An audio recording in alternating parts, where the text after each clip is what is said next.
એકાદશીનું જ્ઞાન યજ્ઞનું અંતરદ્રષ્ટિનું સ્વામિનારાયણ સંવત 1878 શ્રાવણવદી દ્વાદશને દિવસ પ્રાતઃકાળને સમયે સ્વામી શ્રી સહજાનંદજી મહારાજ શ્રી ગઢડા મધ્યે દાદા કાશીના દરબારમાં મંદિર આગળ ચાકડા ઉપર બિરાજમાન હતા ને સર્વ શ્વેત વસ્ત્ર ધારણ કર્યા હતા ને પોતાના મુખારવિંદની આગળ પરમહંસ તથા દેશ દેશના હરિભક્તની સભા ભરાઈને બેઠી હતી ને પરમહંસ સારુદમ લઈને કીર્તન ગાતા હતા. પછી શ્રીજી મહારાજ સંત પ્રત્યે બોલ્યા છે, એકાદશીનું વ્રત કરવું તેની તો એમ વિધિ છે જે ભગવાન 10 ઇન્દ્રિયો અને 11મું મન તેને અંતર સન્મુખ કરીને ફોડ્યા હતા. તે સમયમાં નાડીચંદનો દીકરો જે મૂળદાનવ તે યુદ્ધ કરવા આવ્યો. પછી ભગવાનના એકાદશ ઇન્દ્રિયોના તેજમાંથી એક કન્યા ઉત્પન્ન થઈ. ત્યારે મૂળદાનવ કન્યા પ્રત્યે બોલ્યો છે, તું મને વર.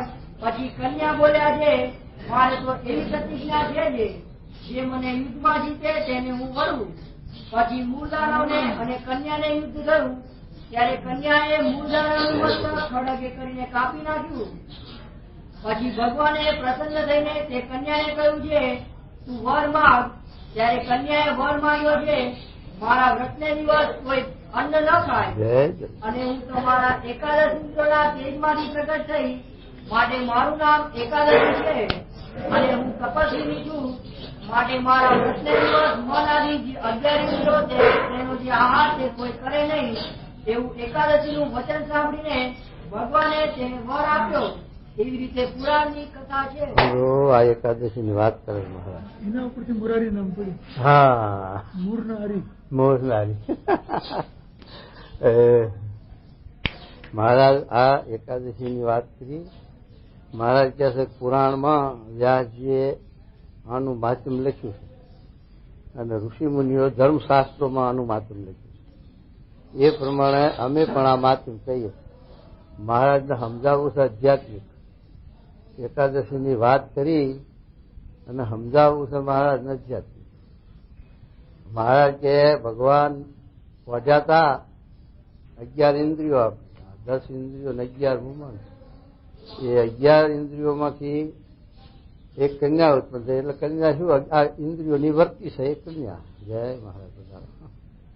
ઇન્દ્રિયોની જે વૃત્તિ છે એ કન્યા છે. ભગવાનની ઇન્દ્રિયોની વૃત્તિ છે તો ભગવાનમાં જોડાયેલી છે. પણ આપણા જીવ પ્રાણી માત્ર માટે વાત કરે છે કે આપણી ઇન્દ્રિયોની વૃત્તિ તે જગતમાં જોડાયેલી છે, અહમમાં જોડાયેલી. અહમ છે એ જ માયા લખીને હું મારું એ જ માયા. એ માયાને ટાળવી ને માયાને ટાળવી એ માયાને તર્યો. યોગ વશિષ્ઠ રામાયણમાં આખા 32,000 શ્લોક લખ્યા. એમાં બધા એમાં અહંકાર ઉપર જ ખંડન કર્યું છે. વશિષ્ઠ મુનિએ અહમ નીકળે તો બધું જાય કે એ અહમ ઉપર આખી આ રામાયણ એમને રચી. એ મહારાજ નારી જંગનો દીકરો મૂળદાનો ત્યાં ઇતિહાસમાં આવ્યું કોઈ રાજા કે પણ નારી જંગનો દીકરો મૂળદાનો શું? અહંકાર.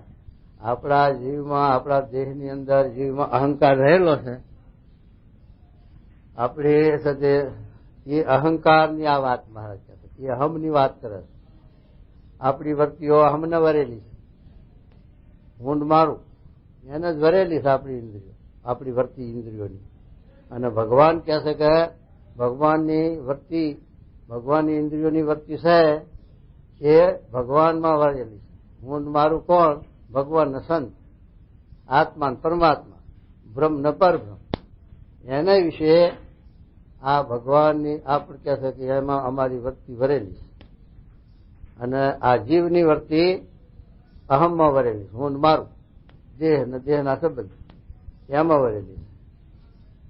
એ મહારાજ આપણને પલટો ખવડાવવા સારું અને અહમ જે દેહમાં દેહના સંબંધીમાં છે એ મૂકી અને ભગવાનના સંતમાં અહમ કરવું, એના માટે આ વાત સમજાવે મહારાજ. આખી એકાદશીનું માધ્યમ લઈ તો એ મહારાજ કહે છે કે આવી રીતે ભગવાનની વૃત્તિઓ રૂપી જે કન્યા એ પ્રગટ થઈ. પછી અહંકારે એના સામું કહ્યું કે તું મને વર. એટલે અહંકારમાં આપણી ઇન્દ્રિયો તો વરેલી છે, કહેવું પડે એવું નથી કે તું મને વરે. એ તો વરેલી છે. પણ આ ભગવાનની વર્તી કે ભગવાનના એકાંતિક સત્પુરુષની વર્તી અહમને નથી વરેલી. એટલે એ અહમ કહે છે તું મને વર. તો પછી કન્યા કહે છે કે મારી સાથે તું યુદ્ધ કર, મારી સાથે ટક્કર ઝાલે તો વરું. તો કે હા, એને મોહને કઈ ખબર પડે છે કે આપણે જીતશું કે એ જીતશે. પછી તો જે થવું એ થાય, બે મરણ ગમે. પણ છે એ વખતે ખબર ના પડે કે આપણે એના સાથે યુદ્ધ કરીએ તો એ જીતે કે આપણે જીતીએ. પછી બે ની જીત તો થાય નહીં, બે અમર રહે નહીં, કોણ કોને વરે પછી થઈ. પણ એને મોહ ને લઈ તે એ ના હુજ્યું અને એની સાથે ટક્કર ઝાલી વર્તી સાથે. એટલે આ ભગવાનની વર્તી કન્યા, એની સાથે અહમે આ ટક્કર ઝાલી, અહંકારને જીત્યો. ભગવાનની વર્તી અહંકારને જીતે એમાં શું નવાઈ જેવું કઈ છે નહીં. પણ આપણને સમજાવવા માટે, આપણું અહમ ટાળવા માટે મહારાજ આ પોતાનું નિશ લઈને વાત કરે. એટલે મહારાજ કહે છે કે એ કન્યા એ અહંકારને જીતી એટલે ભગવાન એના ઉપર રાજી થયા કે તે અહમને જીત્યું, માટે છે તે તારા ઉપર હું પ્રસન્ન છું માય. ત્યારે ભગવાનની વર્તી ક્યાં છે? તપ. જેવું તપ વાલું છે વાલે મને એવું બીજું વાલું નથી કાંઈ. અને કાર્યનું 10મું ભગવાન કે હું તપે કરીને જેવો રાજી થઉં છું એવો કોઈ બીજા સાધન રાજી થતો નથી. આમ મહારાજે પડ્યું કહ્યું. માટે ભગવાનને વહાલું તપ છે. જયારે બ્રહ્માએ સૃષ્ટિ કરી અને વૈરાટની નાભીમાંથી પ્રગટ થયા ત્યારે પછી વૈરાટની સજે નાભીમાંથી એવા અવાજ નીકળ્યા તપ તપ. બ્રહ્મા ગોતવા મળ્યા પણ કઈ સ્વરૂપ હાથે આવ્યું નહીં. પણ બ્રહ્માએ પછી વિચાર કર્યો કે આ ગુરુ વાક્ય થયું, અદૃશ્ય રીતે ગુરુએ આજ્ઞા કરી કે તપ કરો તો બધી સિદ્ધિ થશે, દરેક વાતની સિદ્ધિ થશે. માટે તપ તપ એવા બે શબ્દ બોલ્યા. એટલે મૂળથી જ આ તપનું પ્રધાન પુરુષ. ગીતાની અંદર પણ 3 સાધન મૂકવાના ના કહ્યા: યજ્ઞ, તપ ને દાન. યજ્ઞ કરો, તપ કરો અને દાન કરો. એ 3 કર્મ તો અવશ્ય જીવ પ્રાણી માત્રને કરવો પડે. ભગવાનના ભક્તને એ 3 યજ્ઞ, દાન ને તપ કરવા પડે. આપણે અત્યારે આ યજ્ઞ કરી રહ્યા છીએ. આપણે જે આ સત્સંગ કરીએ છીએ એ જ્ઞાન યજ્ઞ છે. ગીતામાં લખ્યું જ્ઞાન યજ્ઞ શ્રેષ્ઠ છે. બધા યજ્ઞ કરતા જ્ઞાન યજ્ઞ અધિક છે. તો આપણે જ્ઞાન યજ્ઞ કરીએ છીએ. પછી શું કહે છે કે દાન કરો. તો આપણે મહારાજને સ્વામીના ખોરે માથું મેલ્યું એથી દાન બીજું કયું? ચરણામાં શીશ મેલી દીનતા ઉતારીએ. આ મોટામાં મોટું તપ દાન. બીજું દાન તો લોકો કરે, દાણા આપે, દુગડું આપે, ખાવા આપે, બધું દાન છે. પણ મૂકવું છે, ખીર મૂકવું એ દાન મોટા મોટું છે. તો એ દાન પણ આપણે કરીએ, યજ્ઞ કરીએ છીએ, દાન કરીએ. અને પછી બીજું શું કીધું? તપ. તપે આપણે સ્વામીની મહારાજની આજ્ઞા પાડીએ છીએ અને આ સાથે સેવા કરીએ છીએ તો એ પણ તપ થઈ ગયું.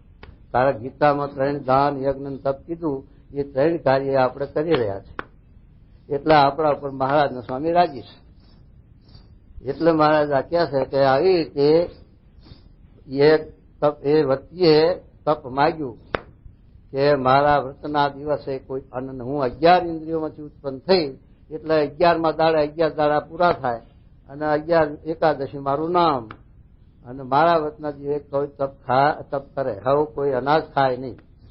ભગવાને આ ધર્મશાસ્ત્રની અંદર મહારાજે આ સાથે 15 દિવસમાં એકવાર આવો જે અપાસ એ સાથે ધર્મશાસ્ત્રનું પ્રમાણ અને ભગવાનની આજ્ઞા પર એક બીજું આયુર્વેદિક 15 દિવસ સુધી આપણે જે આહાર લીધો હોય એની જે આંતરડામાં ચિકાશ, એનું જે સાથે કફ, એ એક દાડો અપાસ કરીએ એટલે બળી જાય. પણ એ અપાસ ક્યારે? 24 કરીએ તારે.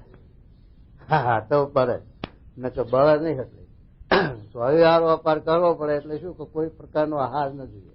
આપણે પાણી પીએ છીએ, રહેવાતું નથી એટલે પીએ છીએ, બરોબર. પણ એ પણ જો પાણી ન પીવાય તો પેલો મૈલી કોઈ અંદર હોય કફ એ બળી જાય. પાણી પીધામાં આવે એટલે પાણી સાથે પેલા અગ્નિ વલવે એટલે પેલો કફ રહી જાય, ચિકાશ રહી જાય. એટલા માટે છે નિર્જળા કીધો અપા, એટલા માટે કીધો. એટલા માટે છે તે આયુર્વેદિક અને ધર્મશાસ્ત્ર બેયનું આપણને બેયમાં ફાયદો થાય છે, એટલે મહારાજે એ વાત કરી છે. અને આવી રીતે મહારાજ કે 15 દિવસમાં એક વાર એકાદશી આવે અને જો કબરદાઈ કરીને કરે તો ભગવાન રાજી થાય છે. અને ભગવાન કહે છે કે કોઈ વ્રત હોય, કોઈ માદું હોય કે કોઈ એવું કારણ હોય તો છેવટ ફરાર કરે, ઋષિ આહાર કરે, પણ અનાજ તો મોઢામાં નાખે જ નહીં. એકાદશીના દિવસે અનાજ ખાય છે, એક દાણે દાણે ભગવાન કહે છે મને બાણ મારે છે.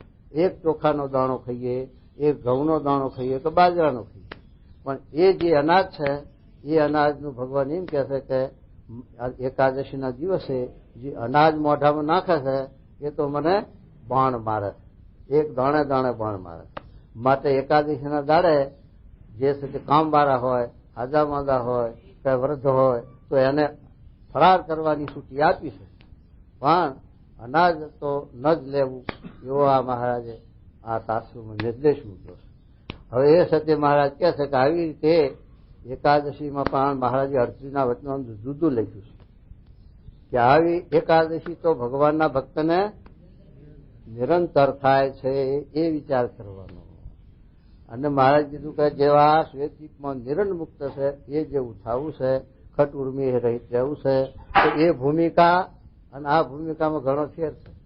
તમે બદ્રિકાશ્રમમાં કે શ્વેતદીપની અંદર બદ્રિકાશ્રમની અંદર 100 ઉપવાસ કરો, શ્વેતદીપની અંદર 1000 ઉપવાસ કરો, અને અહીંયા મૃત્યુ લોકમાં 1 ઉપવાસ કરો, તૈયાનું ફળ હરખું થાય. કારણ કે અહીંયા જે 1 ઉપવાસ કરો એ 1000 ઉપવાસના બરોબર થાય. કારણ કે અહીંયા આહાર વિના રહી શકાતું નથી એક, અને આહારમાં વચ્ચે જ બેઠા છીએ, આહારના વચ્ચે બેઠા એટલે કેમનું રહી શકાય? એટલા માટે પેલી ભૂમિકા આવી છે. શ્વેતદીપ છે એ વાયુ ભરખીને રહેવાનું, એટલે સહેજે એ ભૂમિકા એવી છે કે ત્યાં આહારની જરૂર નથી પડતી, વાયુરૂપી આહારનું ભક્ષણ કરીને પણ એ રહી શકે. અને બદ્રિકાશ્રમની અંદર કોઈ સાથે 12 મહિને, 12 વર્ષે, 100 વર્ષે, 100 મહિને એક બોર ખાઈને પણ રહી શકે છે. આવું જે બદ્રિકાશ્રમનું તપનું સ્થાન છે, એટલે ત્યાં અપવાસ કરવા સહેલા, સહેજે અપવાસ થતા હોય કાયમ, એટલે ત્યાં અપવાસ કરવા સહેલા છે. અહીં એક અપવાસ કરવો એ અપવાસ કરતા અઘરો. એટલા માટે એનું માધ્યમ આપે છે કે એક અપવાસ પણ અપવાસનું ફળ આપે છે. એટલા માટે મહારાજ કહે છે કે આવી રીતે છે તે અપવાસ 15 દિવસમાં એકાદ 12 મહિનામાં 2 એકાદશી આવે એ ખબરદાર થઈને કરવી.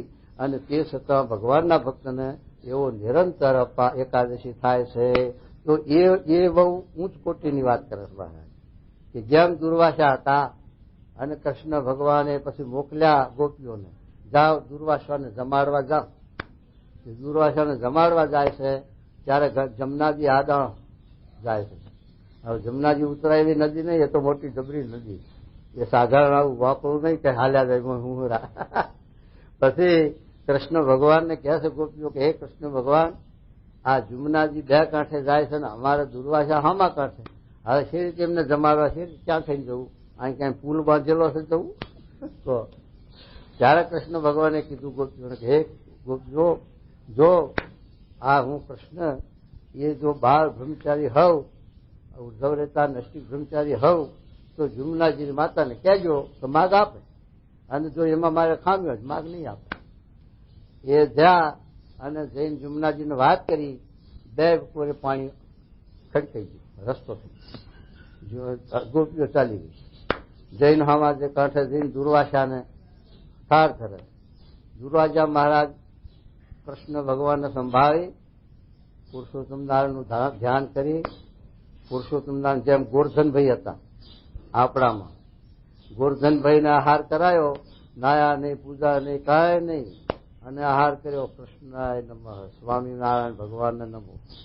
તે કેટલું ખાઈ ગયા.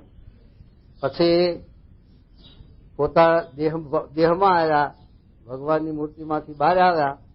ગોરધનભાઈ લેવા આહાર કરો. અરે હજુ મારે નાવું છે, પૂજા કરવી છે, એમની આહાર થતો જોઈએ છે તે પેલો ભાવ બદલાઈ ગયો. પછી ગોરધનભાઈ નહીં ધોઈ પૂજા કરી, જે કાયમ આહાર કરતા તે પ્રમાણે કર્યો, પેલું ખાધેલું જતું એ થઈ ભગવાન થઈ ગયા. એમ છે તે ગોરધનભાઈની એવી સ્થિતિ હતી. એવી આ દુર્વાસાની હોય એમ હતું શું ને, એ તો મહાત્મા હતા, ઋષિ મહાત્મા. એટલે એમણે સાથે ભગવાનની મૂર્તિને ધારીને આહાર કર્યો. એને એમાં આહાર હું શું કરું છું, આહારમાં ખાટું છે, ખારું છે, તીખું છે, ગળ્યું છે, શું છે, એ એમાં વર્તી નથી. કેવળ ભગવાનમાં વૃત્તિ હતી અને ભગવાનને ધારીને એ આહાર કર્યો. એટલે એ નિરાહારી હતા. એટલા માટે પછી ગોપીઓએ કહ્યું કે અમે આ જમનાજી ઉતરીને પાછા જવું છે રીતે, તમે આયા છે રીતે? તો કે અમે આવી રીતે કીધું હતું, કૃષ્ણ બ્રહ્મચારી હોય તો માગજો. તો જમનાજીએ માગ દીધો. ત્યારે દુર્વાસા કે જાઓ ને કહેજો જમનાજીને કે દુર્વાસા ઉપવાસી હોય તો માગજો. ગોપીઓ હવા મળી, અરે તારો ભલો થાય, પણ અમારા થાર બધા ટટકારી ગયા અને ક્યારે ઉપાજી કહેજો, કહો કે અમનું કેવું અમે કહો. એ ગોપીઓ તો બહુ હવા મળી અને એને હાશ થયું, આશ્ચર્ય થયું, આ શું પણ એમ આટલા થાર જમી ગયા એનું ઉપવાસી કહેવરાવે છે, કેમ ના ઉપવાસી? પણ જયારે જમના માતાને જઈને કહ્યું અને જમનાજીએ માગ દીધો ત્યારે બહુ આશ્ચર્ય થયું કે આ શું, આટલા થાર જમી ગયા છતાં ઉપવાસી કેવી રીતના થયા? એ મહારાજે કીધું. એ વડતાલનું હત્તરનામાં આ પ્રશ્ન છે કે જ્ઞાનીને જીતેન્દ્ર કેવી રીતે, જીતેન્દ્ર કેવી રીતે છે? તો આ જીતેન્દ્રિય છે, જ્ઞાની આવી રીતે જીતેન્દ્રિય છે. એ મહારાજે પછી બતાવ્યું. પછી તે દુર્વાસા જમનાજી માર્ગ દીધો, ગોપીઓ ચાલી આવી. પછી કૃષ્ણ ભગવાને વાત કરી કે આવી રીતે. અને કૃષ્ણ ભગવાન ઉદ્ધવ રહેતા શ્રી બ્રહ્મચારી હતા, એ તો જાણે શાસ્ત્રનો પુરાવો છે. ગોપીઓ સાથે 6 મહિના સુધી રાજ કર્યો, બધું કર્યું, પણ પોતે સાથે સંકલ્પ નથી કર્યો કોઈ સાથે વિકારનો. એટલે એ તો જણ સાચું યોગ નિષ્ઠામાં પ્રવર્તતા હતા, શ્વાસમાં પ્રવર્તતા હતા. અને આ દુર્વાસા તો થાર ખાધા એટલે અને ઉપવાસી કહેવાના, એ આશ્ચર્યની વાત. એટલે એમને આ સાંખ બતાવી અને સાથે દુર્વાસા ઉપવાસી એમ બતાવ્યું. એ રીતે મહારાજ આપણને આ વાત કરે છે 38માં કે ભગવાનના જે ભક્ત છે એને તો સદાય એકાદશી છે. એ આપણે વિચાર કરવાનો કે આપણે રસના ઇન્દ્રિયને વશ કરી છે, જીતી છે કે નથી જીતી. અને આપણે જે આહાર કરીએ છીએ એ ભગવાનની સ્મૃતિ સહિત ભગવાનને ધરાવીએ છીએ કે આપણે જે ઇન્દ્રિયોને ધરાવીએ છીએ, ઇન્દ્રિયોને લાડ લડાવીએ છીએ, એ જોવાનું આપણે રહ્યું. એનો વિચાર આપણે કરવાનો રહ્યો. જો આપણે આવી રીતે દુર્વાસા જમતા તેમ જમતા હોઈએ તો પછી સદાયના માટે એકાદશી છે જ, સદાયના માટે ઉપવાસ છે જ. પણ એ રીતે જે રહેવું એ તો બહુ આગળની કક્ષાની સ્થિતિ છે. તો એ રીતે જો આપણે પછી આપણી સ્થિતિ હોય નહીં, આપણી કક્ષા હોય નહીં, પછી આપણે સાથે ટટકારીએ એકાદશીના દાડાએ જો અનાજ, તો પછી આપણી અધોગતિ થાય. એટલા માટે આ ભગવાન મહારાજ સમજાવે છે આપણને. એટલે આવી રીતે મહારાજ એકાદશીની વાત કરે છે.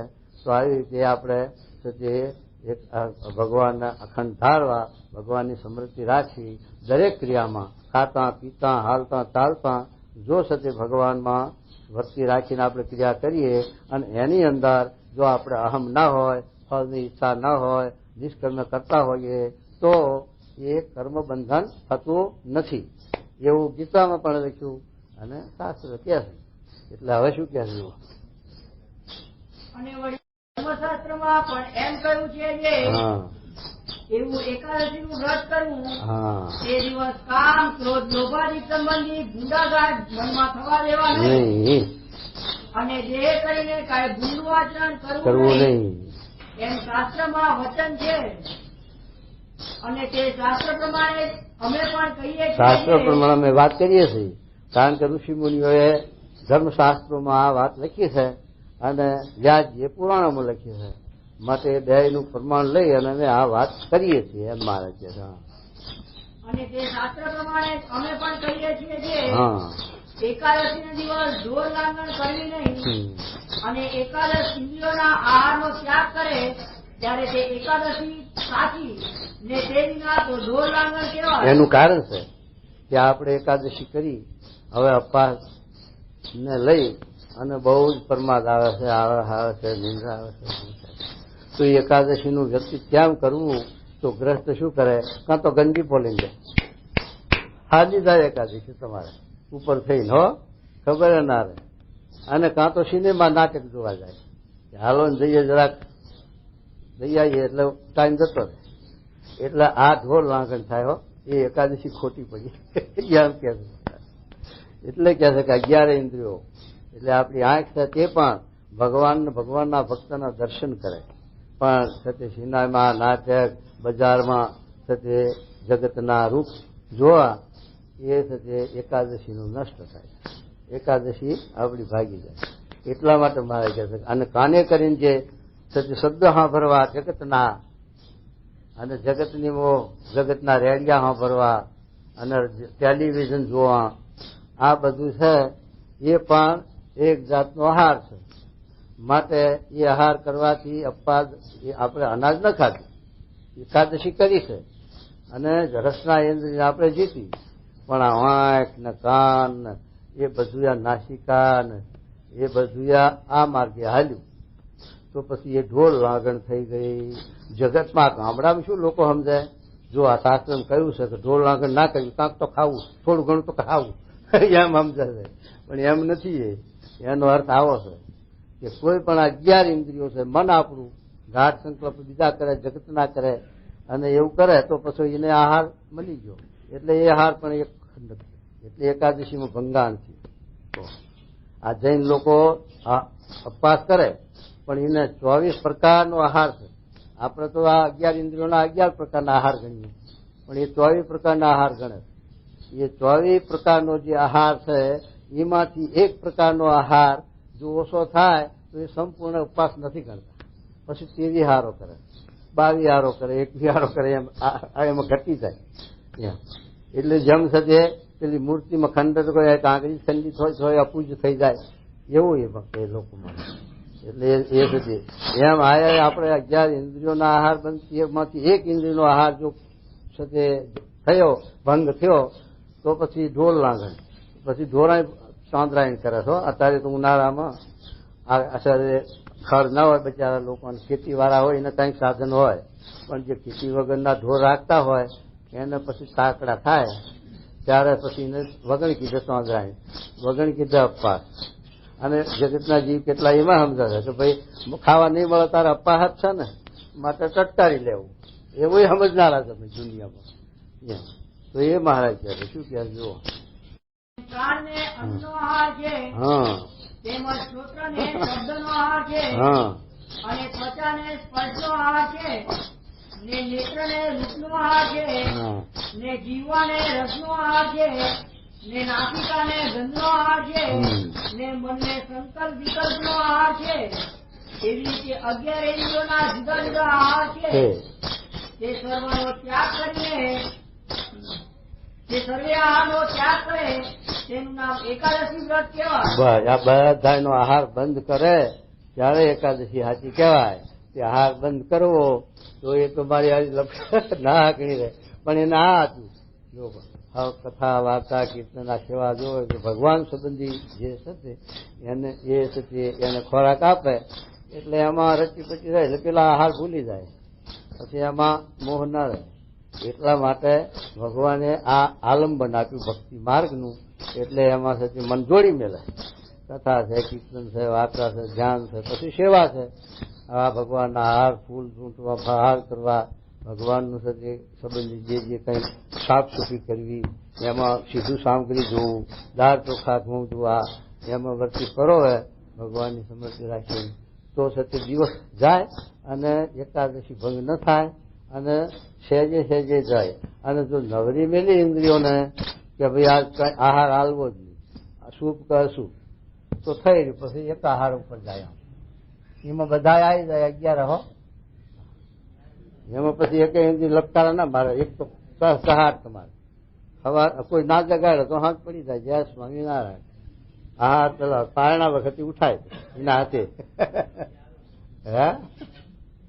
તો એટલે મહારાજ કહે છે કે આવી રીતે મહારાજ કહે છે કે જગત સંબંધી જે 11 ઇન્દ્રિયોના આહાર છે એ એકાદશીના દાડે સ્ટોપ કરી દેવા. વ્યવહારિકમાં આપણે રહેતા હોય તો બંધ કરવા. આ ત્યાગીને તો જાણીએ છે જ નહીં. જગત સંબંધી 11 ઇન્દ્રિયોના આહાર છે જ નહીં. પણ ગ્રહસ્થનો તો બધા છે, છતાં પણ એક દાડો 15 દાડે એક દાડો આ સાથે એ ઇન્દ્રિયોને હપ્તો પાડવો અને એને સાથે કુમાર્ગે જવા ન દેવી અને ભગવાનના ભક્તો વિના ભગવાનમાં જોડી મેળવી. કથા કીર્તન વાર્તા સેવા સમાગમ બસ એટલે એમાં આખો ધડો વીતી જાય. નવરી મેળો તો પછી કાં તો ઊંઘે કે કાં તો વિચારો કરે, સંકલ્પ કરે. એ મહારાજ હા સમજાવે. શું કહેતા હોય બોલો? પણ 11 ઇન્દ્રિયો કુમાર્ગે દોડે હા અને પોતપોતાના અન્નને ખાય હા. તે એકાદશીનું વ્રત શાસ્ત્ર પ્રમાણે ન કહેવાય, સાચું ન કહેવાય. પછી ઢોલ લાગણ તો દુનિયા કરે જ છે. હા માટે એકાદશીનું વ્રત કરવું ત્યારે તો 11 ઇન્દ્રિયોને આહાર કરવા દેવા નહીં. નહીં. એવું વ્રત 15 દિવસમાં એકવાર આવે તે ખબરદાર થઈને કરવું. 15 દાડા એક વાર આવે તો ખબરદાર થઈને કરવું. આપણે રોજ કરવાનું કીધું મહારાજ, ખબરદાર થઈને. પણ એ ન બને તો આ તો અવશ્ય કરવું એમ. અને એ કરવાની સજે પ્રેક્ટિસ તો પાડવી. આપણે મહારાજ આત્મનિવેદ થાય તો બધું પડે. અમરીશ રાજાની પેઠે આત્મનિવેદ થાય તો એ સહેજે પડે. તો શું કહેજો? તો તેને ઉપર ભગવાન પ્રસન્ન થાય છે. હા પણ તે વિના જે ઢોલ લાગણ તેને કરીને ભગવાન પ્રસન્ન થતા નથી. નથી. અને શ્વેતદીપમાં જે નિરંજન મુક્ત કહેવાય છે તે તો સદાય એ વ્રત રાખે છે. હા ક્યારે પણ એ વ્રતનો ભંગ થવા દેતા નથી. એ શેનો સવાલ છે? ભારત આવે ને પણ કાંઈ અહીંયા ઓછા છે. માગીસના ડબ્બા ભરેલા છે, મેસૂબના ડબ્બા ઓછા ભરેલા છે, ઘીના ડબ્બા ને માખણના ડબ્બા ને ઓછા ભરેલા છે. અહીંયા ઉપમા બિસ્તરા ની ક્યાંથી ભારે? એ તો વાયરો ભારે એકલો. પવન બહુ સરસ આવે, દરિયાની હવા. પછી એ આહાર કરે ને બીજું શું કરે? હોય ભારે તો કરે ને એમ. બાકી એ તો અખંડ એ આહાર એ આપવા કરે છે. આ બાજુ લખ્યું છે કે આ બાજુ આવ્યું છે શ્વેત. પેલા કેવો છે સુવર્ણ મેરુ, મેરુ પર્વત ઉપર નારદજી ચડ્યા અને પછી આમ જોયું ત્યારે શ્વેતદીપ આમ દેખાણું કે એવું વાત શાસ્ત્ર ક્યાં વાંચ્યું? અરે માટે નિરંજન કહેવાય છે. હા અને આપણે પણ ઈચ્છા તો એમ રાખવી છે જેવા અરે. શ્વેતદીપમાં નિરંજન મુક્ત છે એવું જ થવું છે. જો નિરંજન મુક્ત જેવું આપણે થવું છે. અમદાવાદમાં થઈએ ને નિરંજન મુક્ત એવું થવું છે તો ઠીક. જ્યાં કલકત્તા શું કહો આપડા પેલા પગ્યા પોતાની હે હે હા હા ઠીક. બીજા નવા થયા છે એમ. હા એ ત્યાં એમ. એટલે આ સંતો જ્યાં ના ભેગા જાય એકલા. હા તો ઠીક. મેં કીધું એકલા જતા રહ્યા. હું એમ બી ને ભડશો ભાઈ. અરે જેવા શ્વેતદીપમાં નિરંજન મુક્ત છે અરે સાંભળો એવું જ થવું છે. થવું છે. પણ તે વાતમાં હિંમત હારવી નહીં. બસ એમાં હિંમત હારવી. એની રીતે જે હિંમત રાખીને જેવું મોરે કહ્યું તેવું એકાદશીનું વ્રત કરે કરે અને ભગવાનની કથા કીર્તનાદિકને સાંભળે હા. ને રાત્રિએ જાગરણ કરે. શું જાગરણ નું આવ્યું પાછું? દાળ જ નહીં કરતા રાતે ક્યાંથી કરવું જાગરણ? અરે અને શાસ્ત્રમાં એનું જ નામ એકાદશી કઈ છે. કઈ છે? વાહ. એટલી વાત કહીને શ્રીજી મહારાજ મૌન રહ્યા હા ને સંતે કીર્તન ગાવા માંડ્યા. વાહ. પછી વળી શ્રીજી મહારાજ બોલ્યા છે જયારે બ્રહ્માએ પ્રથમ સૃષ્ટિ કરી. હવે મહારાજે આ વાત એકાદશી નું માધ્યમ, એકાદશી ની વાત બધી સમજાવી. અને આ સમજાવી તે પણ ઘણી મોટી વાત. આવું જે છે તે મહારાજે આ તો બહુ મોટી વાત કરીએ. એ આપણને એકાદશી ની વાત કરીએ એમ સમજી, પણ આધ્યાત્મિક વાત આ તો ઇન્દ્રિયોને અંતઃકરણ ભગવાનમાં જોડવાની ના તો બધી મોટી વાત કહેવાય. પણ હવે એ વાત મૂકીને હવે મહારાજ આ જ્ઞાન વાત સમજાવે છે અને આ છે તે બ્રહ્માની આ સૃષ્ટિની વાત કરે છે. હવે શું કહે સાંભળો. જયારે બ્રહ્માએ પ્રથમ સૃષ્ટિ કરી હા ત્યારે સર્વે પ્રજાને કહ્યું છે તમે સર્વે યજ્ઞ કરજો. પ્રજા માત્ર ને કહ્યું, જે પ્રજા બ્રહ્માએ ઉત્પન્ન કરી એને આજ્ઞા કરી કે યજ્ઞ કરજો. હવે વેદની અંદર તો છે આવા વેદાંતિ આચાર્યો જાણે, પણ આપણે આ ગીતામાં પણ લખ્યું છે કે માળાનું નિયમ કરવું એ પણ છે આ યજ્ઞ. વચનામૃતનો પાઠ કરવો એ યજ્ઞ. ગીતાનું વાંચનનો પાઠ કરવો એ પણ યજ્ઞ. એ જાતના ઘણી પ્રકારના યજ્ઞો છે ગીતામાં બતાવ્યા છે અને એ પ્રમાણે વેદમાં કે છે લખ્યા છે વિસ્તારે. આવી રીતે આ યજ્ઞ છે બધા. એમ છે તે આ બધા યજ્ઞમાં જે આ કથા વાર્તા છે એ જ્ઞાન યજ્ઞ છે. અને એ યજ્ઞ શ્રેષ્ઠ કૃષ્ણ ભગવાને લખ્યો છે કે જ્ઞાની મારો આત્મા છે અને જ્ઞાનીનો હું પ્રાણ છું. અને જ્ઞાન યજ્ઞ બધામાં શ્રેષ્ઠ છે. કારણ કે ઋતે જ્ઞાન મુક્તિ, જ્ઞાન વિના મુક્તિ નથી. તો જ્ઞાન યજ્ઞ કર્યા વિના જ્ઞાન જીવન થાય નહીં. એટલા માટે છે તે ભગવાને આ જ્ઞાન યજ્ઞ શ્રેષ્ઠ લખ્યો છે. એ જ્ઞાન યજ્ઞની વાત મહારાજ કરે છે કે આવી રીતે જે પ્રાણી માત્રને બ્રહ્માએ સૃષ્ટિ ઉત્પન્ન કરી ત્યારે કહ્યું કે યજ્ઞ કરજો. એટલે યજ્ઞ કરવાથી તમારે વસ્તીની વૃદ્ધિ થાય, સુખાકારી થાય, રીધિ સિદ્ધિ મળે અને બધું થાય. અને મોક્ષનું એ ભેગું થાય. ચાર પુરુષાર્થની સિદ્ધિ થાય: ધર્મ, અર્થ, કામ અને મોક્ષ. આ ચાર પુરુષાર્થો શાસ્ત્રમાં લખ્યા કે ધર્મ, અર્થ અને કામ અને ચોથો પુરુષાર્થ મોક્ષ. એ ચાર પુરુષાર્થની સિદ્ધિ આ યજ્ઞ કરવાથી થાય છે એમ કીધું. તો શું કે જુઓ, તમે સર્વે યજ્ઞ કરજો. હા, એ યજ્ઞ કરીને તમારે સર્વ પુરુષાર્થની સિદ્ધિ જો થશે. સર્વ પુરુષાર્થ એટલે ચાર પ્રકારના પુરુષાર્થ: ધર્મ, અર્થ, કામ ને મોક્ષ. એ ચાર પુરુષાર્થની સિદ્ધિ તમે જે સિદ્ધિ ઈચ્છો એ થશે એમ. જો મોક્ષ ઈચ્છો તો મોક્ષ થશે, અને ધર્મ ને કામ ઈચ્છો તો એ પ્રમાણે. પણ મૂળ પુરુષાર્થની સિદ્ધિ કરવી છે તો આ યજ્ઞની જરૂર છે એમ. અને સૃષ્ટિની પણ વૃદ્ધિ થશે. હા, માટે યજ્ઞ તો જરૂર જરૂર કરજો એમ કહેતો. પછી વેદમાં બહુ પ્રકારના જે યજ્ઞ હતા તે સર્વે બ્રહ્માએ વિધિ સહિત બતાવ્યા. હા, મહારાજે પેલા 88ના અધ્યાયમાં 10મા સ્કંદના ભાગવતમાં લખ્યું છે કે વિષ્ણુ ભગવાનની ભક્તિ કરવાથી આ જીવનું મોક્ષ થાય છે, કલ્યાણ થાય છે. અને દેવોની ભક્તિ કરવાથી સંપત્તિ મળે છે, સુખાકારી મળે છે અને રિદ્ધિ સિદ્ધિ મળે છે. એનાથી મોક્ષ નથી. એમ બે વ્યક્તિ 88ના અધ્યાયમાં સમજાવી છે. હા, તેમાં જે પ્રવૃત્તિ માર્ગ વાળા હતા હા, તેને તો રાજસી, તામસી એવા પ્રવૃત્તિ માર્ગના યજ્ઞ બતાવ્યા. જો રાગ પ્રાપ્ત હતા એટલે જેને રાજ જોતું હતું, જેને દીકરા જોતા હતા, જેને સાથે આ બધો વૈભવ જોતો હતો, એ લોકોએ રાજસી તામસી યજ્ઞ બતાવ્યા અને એ કરવા માંડ્યા. રાજસી તામસી યજ્ઞ. અને આપણે તો બોલો, અને જે નિવૃત્તિ માર્ગ વાળા હતા નિવૃત્તિ માર્ગ વાળા એટલે શું કે મોક્ષ ભાગી, જે ભગવાનને પ્રસન્ન કરીને જેના જીવનો મોક્ષ જોઈએ છે એવા જે તે નિવૃત્તિ માર્ગ વાળા. પેલા પ્રવૃત્તિ માર્ગ વાળા જેને આ લોકની સાહેબી જોઈએ છે, આ લોકમાં બધું જોઈએ છે, એ પ્રવૃત્તિ માર્ગ વાળા. જેને મોક્ષ જ જોઈએ છે, કોઈ આ લોકનું કઈ ઈચ્છા જ નથી, એ નિવૃત્તિ માર્ગ વાળા. તો નિવૃત્તિ માર્ગ વાળાને શું કરવું એ બતાવે. અને જે નિવૃત્તિ માર્ગ વાળા હતા તેને તો સાત્વિક યજ્ઞ બતાવ્યા. એને સાત્વિક યજ્ઞ બતાવ્યા. હવે સાત્વિક યજ્ઞની રીત કે સાંભળો. તે યજ્ઞ શ્રી કૃષ્ણ ભગવાને ભગવદ ગીતાને વિશે પણ કહ્યા છે. કયા છે? માટે આપણે તો નિવૃત્તિ માર્ગ વાળા છીએ. હા, તે આપણે તો સાત્વિક યજ્ઞ કરવા. સાત્વિક યજ્ઞ કરો. આપણે નિવૃત્તિ માર્ગ વાળા છીએ એટલે આપણે સાથે આ કલ્યાણ, મોક્ષ, આત્માના કલ્યાણ માટે, મોક્ષ માટે જ બેઠા છીએ. તો આપણે એવા સાત્વિક યજ્ઞ કરવા એમ કે. હા, પણ જેમાં પશુ મરતા હોય હા, એવા જે રાજસી, તામસી યજ્ઞ તે આપણે કરવા કરવા નહીં. તે સાત્વિક યજ્ઞની રીત જે હવે એની રીત બતાવે છે. સાત્વિક યજ્ઞ કેવી રીતે કરવો એની રીત બતાવે છે મહારાજ. હા, 10 ઇન્દ્રિયો હા, ને 11નું મન એ સર્વને જે વિષયમાં ચોંટે ત્યાંથી પાછા ખેંચીને બ્રહ્મ અગ્નિ વિશે હોમ પેલો કુંડ કરેલો હોય ને, યજ્ઞ કરે ત્યારે પેલો કુંડ બનાવે છે. એની અંદર પછી ઘી ને તલ ને નારિયેળ ને હોમ છે. અને એની અંદર પછી અગ્નિ સળગાવે છે અને એ કુંડમાં પછી હોમ કરે છે. એમાં આપણે 11 ઇન્દ્રિયો હોમી દેવી.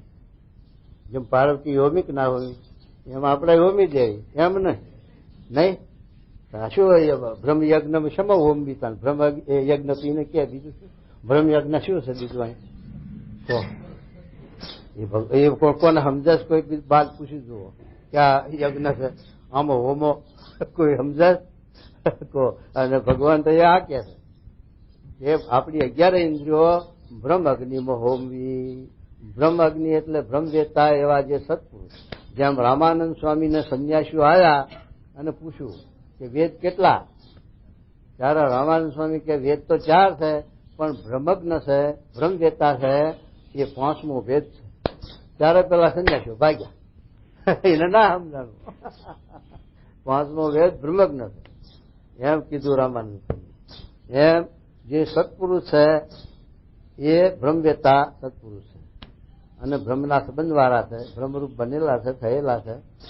અને એવા જે સત્પુરુષ એમાં આપણી 11 ઇન્દ્રિયોને જોડવી એનું નામ બ્રહ્મઅગ્નિમાં આપણી ઇન્દ્રિયોને હોમી એમ છે. જો શું કહે 10 ઇન્દ્રિયો હા. ને 11મું મન એ સર્વે જે વિષયમાં ચોંટે. એટલે જગતમાં જ્યાં જ્યાં જાય ત્યાંથી પાછી વાળવી અને જોડવી ક્યાં? સત્પુરુષમાં. અને લખ્યું યશાત્મ બુદ્ધિ કોણ 13મા શ્લોકમાં લખ્યું 10મા સ્કંદના 84માં કે 4 પ્રકારની આત્મબુદ્ધિ છે સત્પુરુષમાં નથી કરતો તો ગોખર એવું લખ્યું. 4 પ્રકારની આત્મબુદ્ધિ આ જીવને છે. એક તો દેહના વિશે હુંપણાની આત્મબુદ્ધિ છે. તો હું ફલાણું નામ ગામ નાત જાત એમાં હું પણ કહી આત્માને એ છે નહીં કશું. એટલે એ મારા કે હું અને મારું આ મારા કાકો મામો ભાઈ દાદા કાકા બાપા બધું એ મારા. આ છે તે પશુ બુદ્ધિ લખી શાસ્ત્રમાં. કારણ કે એ સપના જેવું છે, ખોટું છે. કોઈનું કઈ એ સંબંધ રહ્યો નથી. દેહ નથી રહેતો તો દેહના સંબંધ ક્યાંથી રહેવાનો છે? એવો જીવે 84 લાખ 84 લાખ દેહ ધર્યા, એમાં બધી ઠેકાણે નાત જાત નામ ગામ બધું વસાવી બેઠો. પાછું વળી આ દેહમાંથી નીકળીને બીજે ગયો એટલે બીજું નવું વસાવે, પણ એને કરીને એ સંબંધ ખાતો રહેતો નથી. એટલે મહારાજ કહે છે કે એ જે આ ભાગવતમાં વ્યાસજી ભગવાન કહે છે કે આવી રીતે દેહના વિશે જે અહમ છે કે હું એ છે તે પશુ બુદ્ધિ છે. અને બીજું દેહના જે સંબંધી છે એના વિશે જે મમત્વ છે મારાપણાની બુદ્ધિ એ પશુ બુદ્ધિ છે. અને બીજું ત્રીજું જળના વિશે હાલો જમુનાજીમાં નાવા કે ગંગાજીમાં નાવા કે ઘેલામાં નાવા એ ગંગાના વિશે એ છે તે તીર્થપણાની બુદ્ધિ છે. એ જળના વિશે તીર્થપણાની બુદ્ધિ છે. પણ ભાગવતની અંદર ભગીરથની વાત સાંભળો તો સગર રાજાના 60,000 છોકરા હતા, એનું અકાળ મૃત્યુ થયું અને પછી કપિલદેવ ભગવાને દ્રષ્ટિ કરી બળી મળ્યા. અને એ છે પછી એનો ઉદ્ધાર કરવા માટે એની પેઢીમાં 4 પેઢી સુધી તપ કર્યું ગંગાજીને સ્વર્ગમાંથી લાવવા માટે. તો ગંગાજીએ કહ્યું ભગીરથને, હે ભગીરથ, હું મૃત્યુલોકમાં આવું તો ખરી, પણ એક વાત છે પેલું તો મને ઝીલનાર જોઈશે, તો હું પાતાળમાં ગળી દઉં. બીજું કે હું મૃત્યુલોકમાં આવું અને મારામાં હજારો લોકો પાપ મૂકે નાય, એટલે મને મારો ઉદ્ધાર ક્યાં થાય? ત્યારે ભગીરથ ત્યાં બોલ્યા છે, ભાગવતમાં આ શબ્દ છે વાંચજો કે ભગીરથ કે તમારામાં કોઈ ભગવાન કે કોઈ ભગવાનના એવા એકાંતિક વાલિયા પુરુષ તમારામાં પગ બોલશે, તમારા પાપ બળીને ભસ્મ થઈ જશે. ત્યારે ગંગાને પવિત્ર કરનાર સત્પુરુષ છે. તો એ આપણને મહારાજ કે મહિમા ના સમજાય ત્યારે પછી તે ભગવાનનો સંબંધ આ બ્રહ્મ અગ્નિ ક્યાંથી હોવું ઇન્દ્રિય કહો. એટલે મહારાજ કહે છે કે આવી રીતે 4 પ્રકારની આત્મબુદ્ધિ એટલે પ્રતિમાના વિશે પૂજપણાની બુદ્ધિ. આ 4 પ્રકારની જે આત્મબુદ્ધિ છે એ આવા બ્રહ્મવેતા સત્પુરુષમાં નથી કરતા તો એનું માનવ જીવન સુધરતું નથી, એટલે પશુ જીવન રહે. જયારે પશુમાંથી મનુષ્ય થવું હોય તો આવા સત્પુરુષનો સમાગમ અને એવાની સાથે આ ઇન્દ્રિયો અંતરને જોડવી મને વચને રહે તો જ આ જીવમાં માનવતા આવે છે. અને પછી જો મહારાજ કે સત્સંગી થવાય, ભક્ત થવાય, સાધુ થવાય, એકાંતિક થવાય, બધું સારા થવાય. પણ આ તો પેલો નિહાળમાં જ બેઠો નથી, પાટી ઉપર ધૂળે જ નથી નાખી, એ પછી એલએલબી ક્યાંથી થવાનો એમ કે છે. જુઓ શું કે 10 ઇન્દ્રિયો હા ને 11 એ સર્વે જે વિષયમાં ચોંટે ત્યાંથી પાછા ખેંચીને બ્રહ્મ અગ્નિને વિશે હોમમાં એનું નામ યોગ યજ્ઞ કહેવાય. આનું નામ યોગ યજ્ઞ. કેટલાક તો શું કે આ ગિરનારની ગુફામાં જઈ અથવા હિમાલયની તળેટીમાં હરદ્વાર ઋષિકેશ જઈ અને સમાધિ ચડાવ્યા. આ યોગ ના, એ યોગ નથી. યોગ તો ભગવાન કે સત્પુરુષો વિચરતા હોય એનો જોગ સાધવો, એનો સમાગમ સાધવો, એનો સમાગમ કરવો, એનું નામ યોગ. કાશી કેદાર કે દુવાર કાંધો અને જોગની જુક્તિ નવ જાણી રે, તે પાછો ઘરનો ઘર માહી આ ગોધો જોડાણો જેમ ઘાણી રહેલો. બરજીઓ ભાણીનો બરજીઓ આખો દાડો ફરે, હાલે તો ખરો આખો દાડો, પણ કેટલા ઘઉં કાપે એનો એમ છે. એટલા માટે છે ત્યાં ક્યાં છે કે આવી રીતે છે તે યોગ સાધવો. યોગ સાધવો એટલે શું? યોગની યુક્તિ ન જાણી એટલે આપણે તીર્થે જવાનું શું ફાવશે? આ તો ધોળા કરતા બસો જુઓ છો ને, ઘડી કે ઉભા રહીને દર્શન કરવા કે ક્યાંય સત્સંગ થાય છે, સમાગમ થાય છે, કઈ મહાત્મા એવા પુરુષ છે કે નથી એનું કોઈ શોધે? કહો ધોળા ધોય હવે સ્વામી ઉતાવે છે, દર્શન કરાવો જલ્દી, અડધું વાર છે ઠાકોર જાગવા તો હાલ્યા થઈ લ્યો. હા ધોળા કર્યા કઈ ભગવાન ભેટી જાય એ વાત કરો. એટલે કે છે આવી રીતે જે છે તે તીર્થે જવું તે સત્સંગ કામ, જયારે મળે સદગુરુ જે હઠામ, ત્યારે થયા સાધન સર્વ પૂરા, જ્ઞાની જનો તો ન ગણે અધૂરા. તીર્થે જવાનું શું ફળ છે કે તીર્થ ક્ષેત્રમાં કોઈ આવા મહાત્મા પુરુષ વિચરતા હોય એનો છે તે એક ઘડી યાદ હી ઘડી તાકી યાદી યાદ, તુલસી સંગત સંત કી કટે કોટી અપરાધ. એક ઘડી તો આપણે એના એવા પુરુષનો જો આપણે જોગ થઈ જાય અને એક દર્શન થઈ જાય તો આપણા પાપના ડુંગરો તો બળી ભસ્મ થઈ જાય છે, એમ આ બોલે છે શાસ્ત્ર. તો પછી એવા તીર્થમાં જવાનું આફાવ છે, છતાં પણ આ તો છે તે ડુંગરા જોવે, ટેકરા જોવે, ઝાડ જોવે ને ઓહો બહુ. પછી બીજું બહુ કરે તો સગવડતા ગોતે, ક્યાંય આ કણિયા ચા પાણી કઈ ખાવા પીવાની સગવડ થશે? હા ભાઈ થશે. હો એ બીજું શું ગોતે કહો? કઈ સમાગમ નહીં ગોતતું કોઈ હો કે સત્સંગ અહીં મળે છે, અહીં સત્સંગ થાય છે કઈ એમ તો શું કે જુઓ. અને એવી રીતે ઊંઘતા ઊંઘતા હા જેમ યજ્ઞ કરનારાને ભગવાન દર્શન આપે છે, જો યજ્ઞ કરનારને ભગવાન દર્શન આપે છે તેમજ એ યોગ યજ્ઞના કરનારાના અંતરને વિશે પોતાનું સ્વરૂપ જે બ્રહ્મ તેને વિશે પરબ્રહ્મ જે પુરુષોત્તમ તે પ્રગટ થઈ આવે છે. હા એ યોગ યજ્ઞનું ફળ છે. એ આ યોગ યજ્ઞનું ફળ. યોગ યજ્ઞ એટલે શું કે સત્પુરુષનો જે સમાગમ, સત્પુરુષમાં આપણી ઇન્દ્રિયોને જોડવી, ઇન્દ્રિયો અંતર્ગત, અને એનો સમાગમ કરતા કરતા એમને જેમ ભગવાનનો સાક્ષાત્કાર છે, એમની જેમ વૃત્તિઓ ભગવાનમાં જોડાયેલી છે, એમ આપણી વૃત્તિઓ પણ પાછી વળે અને ભગવાનમાં જોડાય તો લોયાના સઠ્ઠાના પહેલા પ્રશ્ન પ્રમાણે આ સિદ્ધિ થાય કે સત્સંગ થયા પછી દુર્લભમાં દુર્લભ શું છે કે એકાંતિકપણું. સત્સંગ થયા પછી દુર્લભમાં દુર્લભ એકાંતિકપણું. એટલે આપણે સત્સંગ થયો, સત્પુરુષનો સમાગમ મળ્યો, પણ એ સત્પુરુષના ગુણ આવવા અને સત્પુરુષને સાથે રાજીપો થવો એ જરાક હજુ વાર રહી. એ પાછું સાથે એમનો સમાગમ કરતા કરતા એમનો રાજીપો થાય, કૃપા થાય, દ્રષ્ટિ થાય, ત્યારે સાથે આપણું જીવન પલટાય. અને આપણું જીવન પલટાય એટલે પછી આપણને એમ મનાય કે સતી આ બ્રહ્મવેત્તા સત્પુરુષ છે એ જ મારું સ્વરૂપ છે અને હું બ્રહ્મ છું, હું આત્મા છું, અક્ષર છું અને મારા આત્માને વિશે પરમાત્મા પુરુષોત્તમ નારાયણ અખંડ બિરાજમાન છે. એમ જે છે એનો જે સાક્ષાત્કાર છેલ્લાના 39 પ્રમાણે આત્માનો સાક્ષાત્કાર. અને હત્યારીના વચનાત્મામાં આ શબ્દ મૂકેલો છે કે તમે આત્મા પરમાત્માની વાત કરતા હશો, પણ જેવું સમાધિએ કરીને અથવા દેહ મૂકીને જેવું સુખ આવે એવું વાતે નહીં આવતું. તો વાતે કેમ આવે કે છે?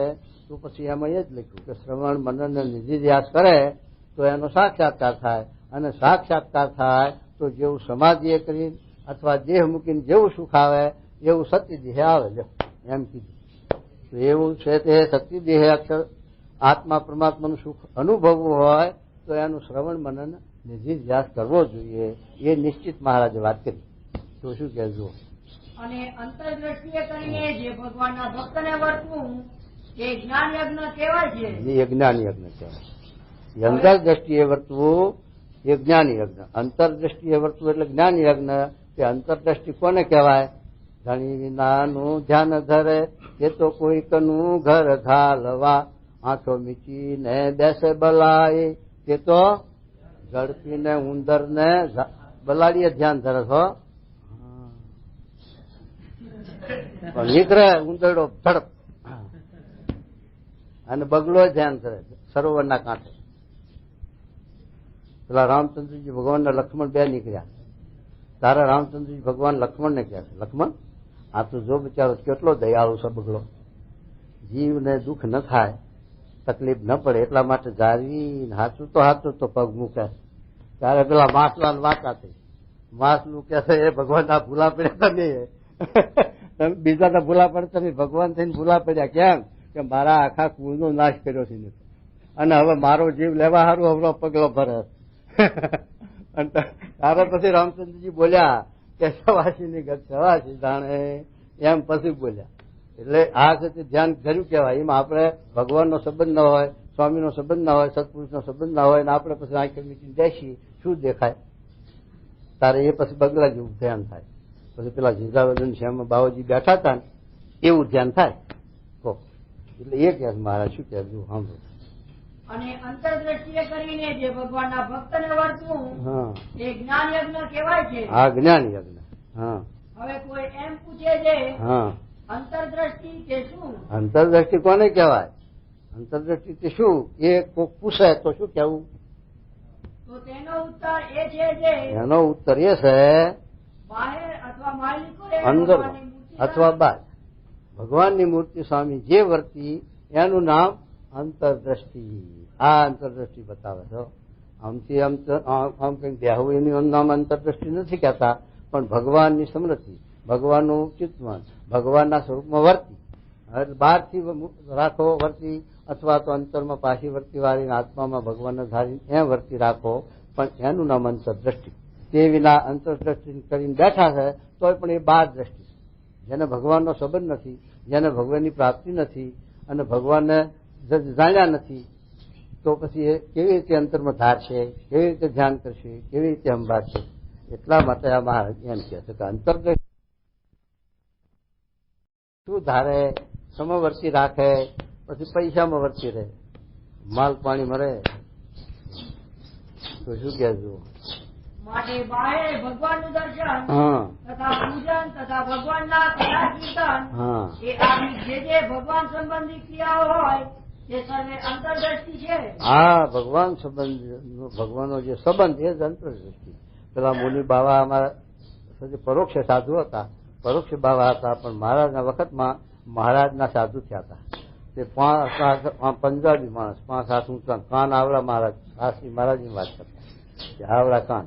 તે વાત કરતા મુનિ બાવા કે અમે નદી રેતમાં બેસીએ અને પછી બરોબર બપોર ચડે એટલે સમાધિ લગાવી દઈ. પછી ગામમાંથી બાઈઓ આવે, થાર લઈને આવે,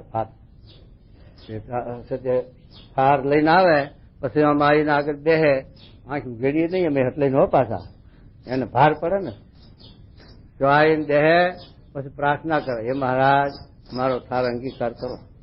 ત્યારે 5 કલાક તો મથે, ત્યારે આમ આંખ ઊંચી કરીએ, પછી એનો સાર બધો ઝાપોટી દઈએ અને પછી એ થાર લઈને જાય, પછી પુષ્ટિ કરીએ, પછી પતાવા જોઈએ ને. એટલે એમ કે આવી રીતે કે અમે આ દુનિયાને, આ લોકને ઠગતા હતા એમ કે એમ મુનિ બાવા વાત કરતા. અને આ જીજાવર્ધનની સીમમાં બાવાજી બેઠેલા, તે ફાયે કશું નહીં, લુગડું નહીં, વસ્ત્ર નહીં, અને સજે ધૂણી ધખાઈને બેઠેલા અને ધ્યાનમાં ગયા. તો પછી અહીંયાથી ના સુરા ખાચર ને અલૈયા ખાચર ને બધા દરબારો નીકળ્યા. તે દરબારો આમ જતા હશે ગઢડામાં. પછી પેલા મહાત્મા બેઠેલા એમને જોયા. પછી દરબારોએ વિચાર કર્યો કે આ મહાત્મા બેઠા છે તે ભગવાનનો ધ્યાન કરે છે, ભગવાનમાં વર્તી છે, ભગવાન હારું બેઠા છે કે એમની વર્તી ક્યાં છે? માટે લાવો ને આપણે જોઈએ તો ખરા, પરીક્ષા કરીએ. એમ કરીને પછી સુરો ખાતરને બોલ્યા એક ગણભાઈ કે મારે કોઈ આવા મહાત્મા મળે તો 5 રૂપિયાની માનતા કરી છે કે 5 રૂપિયા ભારે મૂકવા, પણ હવે મહાત્મા ભાઈ તો નથી તુંબડી, નથી લુગડું કાંઈ, નથી કોઈ પાત્ર, આ 5 રૂપિયા મૂકવા ક્યાં? અને જો આપણે મૂકીને જઈએ તો બીજો કોઈક નીકળે તે પૈસા ઉપાડી લે, અને મહારાજ તો ધ્યાનમાં જ બેઠા હોય એટલે આપણી માનતા પોકે નહીં. તો પછી અલિયા ખાતરને એ બોલ્યા કે જો તમારી સાચી માનતા હશે, તમારા હાથો ભક્તિભાવ હશે તો મહારાજ મોઢું ફાડશે. તો મેં 5 રૂપિયા મૂકી દેવા મોઢામાં. પછી મહારાજે વિચાર કર્યો ભાઈ કે અમારું સાથે 5 રૂપિયા આવ્યા છે, પણ જો હું બહુ વધારે પછી લાંબુ ખેંચીશ તો હાલ્યા જશે, પણ સાથે લાઈને મોઢું પરું કરું. પછી મોઢું પરું કર્યું, પાછળ બાજરીમાં એવડું હો, પછી મોઢું પરું કર્યું એટલે સુરો ખાતરને કે આ 5 રૂપિયા માનતા મેળવી, પણ પ્રદક્ષિણા કર્યા વગર ના મેલાય. તે 5 પ્રદક્ષિણા કરવી પડે. તેમ 5 પ્રદક્ષિણા કરવા જઈને પાછળથી ધૂળની મુઠ્ઠી ભરી અને ધૂળની મુઠ્ઠી ભરીને ફરતા ફરતા પછી નાખી મોઢામાં અને મહારાજ ઉભા ત્યાં ચીપીઓ લઈ એસી કરવા. ત્યારે સુરો ખાતે કે ભણું મોગેરના પાણું બોલતો નતો ને બોલ્યો આટલા સારું બેઠો તો કે એમ કરીને મહારાજને વધ્યા કે આટલા સારું તું બેઠો તો આંક ને આ 5 રૂપિયા સારું કે ભગવાન સારું બેઠા હતા તો શું કે પછી કહો. તો એ સાથે આવી રીતે ધ્યાન કરવા બેઠા હતા પણ વર્તી ક્યાં હતી કે આ 5 રૂપિયા. એમાં આપણે ધ્યાન કરીએ પણ કોઈક આ તમારા જેવા હરિભક્ત હાથે આવી જાય તો 5-25 રૂપિયા દઈ દે અથવા કંઈક સેવા આપે આપણો ઠઠારો જોઈ. અને ઠઠારો ના હોય તો કોઈ આવે નહીં ને આપે નહીં. એટલા માટે કંઈક કરવો પડે ઢૂંઢ. હો તો શું કે જુઓ. અને એ સર્વે જ્ઞાન યજ્ઞ થાય છે. હા. અને તે ભગવાનની મૂર્તિને અંતરમાં ધરીને તેનું પૂજન વંદનાદિ જે કરવું હા તે પણ અંતરદ્રષ્ટિ છે. ભગવાનની મૂર્તિને હૃદયમાં ધારીને જે વંદન પૂજન કરવું તે મહારાજે સારંગપુરનું ત્રીજું વચનાવર લખ્યું છે. એમાં 2 વસ્તુ લખી કે માનસિક પૂજા અને પ્રત્યક્ષ પૂજા. બેયનું ફળ હરખું છે. માનસિક પૂજા તમે કરો ભગવાનની એ સાથે ગુલાબના મોગરાના ચંબેલીના હારા હારા ફૂલ સુગંધીદાર અને પારિજાતકનું અને એવા ફૂલ લાવીને આપણે હાર બનાવ્યો ભગવાનને ધરાયો ભગવાનની મૂર્તિને. આવી રીતે માનસિક પૂજા કરો અને આવી રીતે પછી શેરે શેર ઘરની ભેંસના દૂધ ઘીના લાડુ શેરે શેર ઘીના હાકરિયા લાડુ હાકર નાખીને રૂપાળા અને ભગવાનને ધરાવો. અને એના સાથે સાથે વળી ભજીયા 2-4 જાતના 2-4 જાતના શાક અને આવી રીતે થતી મીઠાઈઓ 2-4 જાતની એ ધરાવો તો ભગવાનની થતી આ ભક્તિ થાય છે. હવે પ્રત્યક્ષ ભક્તિ કરવી હોય ત્યારે તો આ બધું ભેગું કરવું પડે. પૈસા ફૂલ વેણી આપવા પડે. ના હોય તો અમારા અમદાવાદમાં 50 રૂપિયાના ફૂલ 100 રૂપિયાના લાવે ત્યારે ઠાકોરજીના હાર થાય. અને અહીં આ સંતોષ દાખલો કઈ બગીચો કર્યો છે ત્યાં બધી મૂર્તિઓના હાર રોજ થાય. અને વળી વધારે હોય તો અમદાવાદ મોકલે ગઢડે મોકલે ફૂલ. અહીંયા આપણે જમીન એટલે થાય ત્યાં શહેરમાં ક્યાંથી કરે એટલે શહેરમાં વેચાથી લાવવા પડે. અમદાવાદ છે મુંબઈ છે એથી ફૂલ વેચાજ લાવવા પડે. પણ એ ફૂલ લાવવા પડે એના હાર કરવા પડે અને સાથે આ સીધું લાવવું પડે. ઘી ગોળ તેલ મીઠું મરચું બધું લાવવું પડે. એની રસોઈ બનાવવી પડે. એમાં ધુમાડો ફૂંકવો પડે. એક વેરા જાય ત્યારે ભગવાનને થાર થાય. અને પેલું તો કાંઈ દાખલો નહીં. જય ઉઠ્યા બેઠા નહીં જય ભગવાન બેઠા બેઠા ચિત્તરવાનું એટલું જ. તો ફળ બેનું હરખું લખ્યું તો પછી માનસી શા સારું ન કરવી કે તો પ્રત્યક્ષ મૂકીને. તો અહીંયા મહારાજ કહે છે કે આવી રીતે અંતરદ્રષ્ટિ કરીને ભગવાનને સાથે ધ્યાન કરવું અને આવી રીતે પૂજા સેવા કરવી એનું નામ અંતરદ્રષ્ટિ છે. કે શું કે જુઓ. અને તે જ ભગવાનની મૂર્તિને હા અંતરમાં ધારીને તેનું પૂજન વંદનાદિ જે કરવું તેને કરીને અંતરદ્રષ્ટિ છે. એનું નામ પણ અંતરદ્રષ્ટિ છે. હા. અને જ્ઞાન યજ્ઞ છે. હા. માટે સત્સંગી માત્ર ને તો એવો અખંડ જ્ઞાન યજ્ઞ થાય છે. બધાને એવો જ્ઞાન યજ્ઞ થાય છે. હવે આપણે મારા તો બધાની સાક્ષી ભેગી લીધી પણ આપણે થાય છે એનો આપણે વિચાર કરવો પડે કે આપણે આવો સતી ભગવાનને આવી રીતે યજ્ઞ કરીએ છીએ હાર કરીએ છીએ માનસિક કરીએ છીએ એ વિચાર આપણે કરવાનો જો એમ કે તો શું કે જુઓ. અને સમાધિ તો કોઈકને થાય છે. સમાધિ તો કોઈકને થાય ને કોઈકને ના થાય. હાજર મોટો હોય તો સમાધિ ના થાય પણ સાથે બરોબર ટેસ્ટથી જમ્યા હોય તો જ્ઞાન ચડી જાય તો ઊંઘી જવાય 4-6 કલાક તો એ સમાધિ થઈ જાય ને. ઊંઘમાં જવું એ સમાધિ એ તો બધાને થાય તો હા રાતે તો બહુ ન થાય એ સમાધિ ને. આ તો ભગવાનની મૂર્તિમાં જોડાવું એ સમાધિ. હરે અને સમાધિ તો કોઈકને થાય છે ને કોઈકને નથી થતી. એ કૃપાની વાત છે ભગવાનની. મહારાજે લખ્યું છે વચનાવરમાં કે મુક્તાનંદ સ્વામી ગોપાલન સ્વામીને સમાધિ ન કરાવી એ અમારામાં ખોટ છે. અને મારા તો પશુ નહીં કરાવતા સમાધિ. ખિસકોલી નહીં કરાવી. એટલે ખિસકોલી પણ બેઠે બેઠી બોલે તો ખિસકોલીને બોલવાની ટેવ છે કે બોલે તારે ઊંચું નશું કરે ડચાક ડચાક ડચાક. તે પેલા સુરા ખાતે કે આ મારી જાનની ડગ ડગ કરી રહી છે ત્યાં મહારાજ દ્રષ્ટિ કરી સમાધિ થઈ ગઈ પડીએ છીએ. લે સુરો ખાતે લેતી જા ચારની ડગ ડગ કરતી હતી હવે પડીએ છીએ. પછી મહારાજ આને બલાડું કરતા કાગડો આવશે ઉપાડી છે માટે હાજી બેઠી કરી દો. પછી મહારાજ ચપટી બગાડી તે સમાધિ ઉતરી ગઈ. લ્યો જ્યાં સમાધિ ઉતરી ગઈ. તો એમ મહારાજ તો આવા પશુને સમાધિ કરાવતા અને લોકને તો કરાવે છે. 4 મહિના સુધી ખડકી મેલા હો, જેમ લાકડા પાટના ખટકે ને એમ માણસને સમાધિ કરાવીને ઉપર ઉપરા ખટકે. પછી કોક આવે કે મારા દીકરાને સમાધિ ઉતારો, મહારાજ મરી જશે. બહુ આગ્રહ કરે, બહુ આગ્રહ કરશે. જો આ થપ્પી પડી છે તારો છોકરો એ કાઢી લે, પછી એનો છોકરાને ખેંચી લે તો આમ નામ થપ્પી રહે, પછી એથી ન પડે. આવા ચમત્કાર મહારાજ બતાવ્યા. અરે એ તો પરમેશ્વરની ઈચ્છા કરીને એમ રહ્યું છે. જો ભગવાનની ઈચ્છા એ કરીને આમ રહ્યું છે. અથવા કોઈ ઠેકાણે ભક્તની કચાઈ વધે કરીને એમ રહ્યું હા, છે. ભક્તિની કચાશ હોય, ભગવાનની ભક્તિ કરવામાં કઈક ન્યૂનતા હોય તો ન થાય, અથવા તો ભગવાનની ઈચ્છા એ કરીને ન થાય. બે વાત બતાવી મહારાજે. અરે અને કોઈ મૂર્ખ લોક છે તે એમ કે છે જે હા, ગોપિકા નામના કીર્તન હોય તે રહેવા દો. કારણ કે સગુણ છે ને, ગોપીના રસિક કહેવાય. રસિક માર્ગ ને લઈ ન કરવો એમ છતે લોકો જે હોય એવા મહાત્મા હોય એમ કે ગોપિકાના અંગના કીર્તન રવા દે.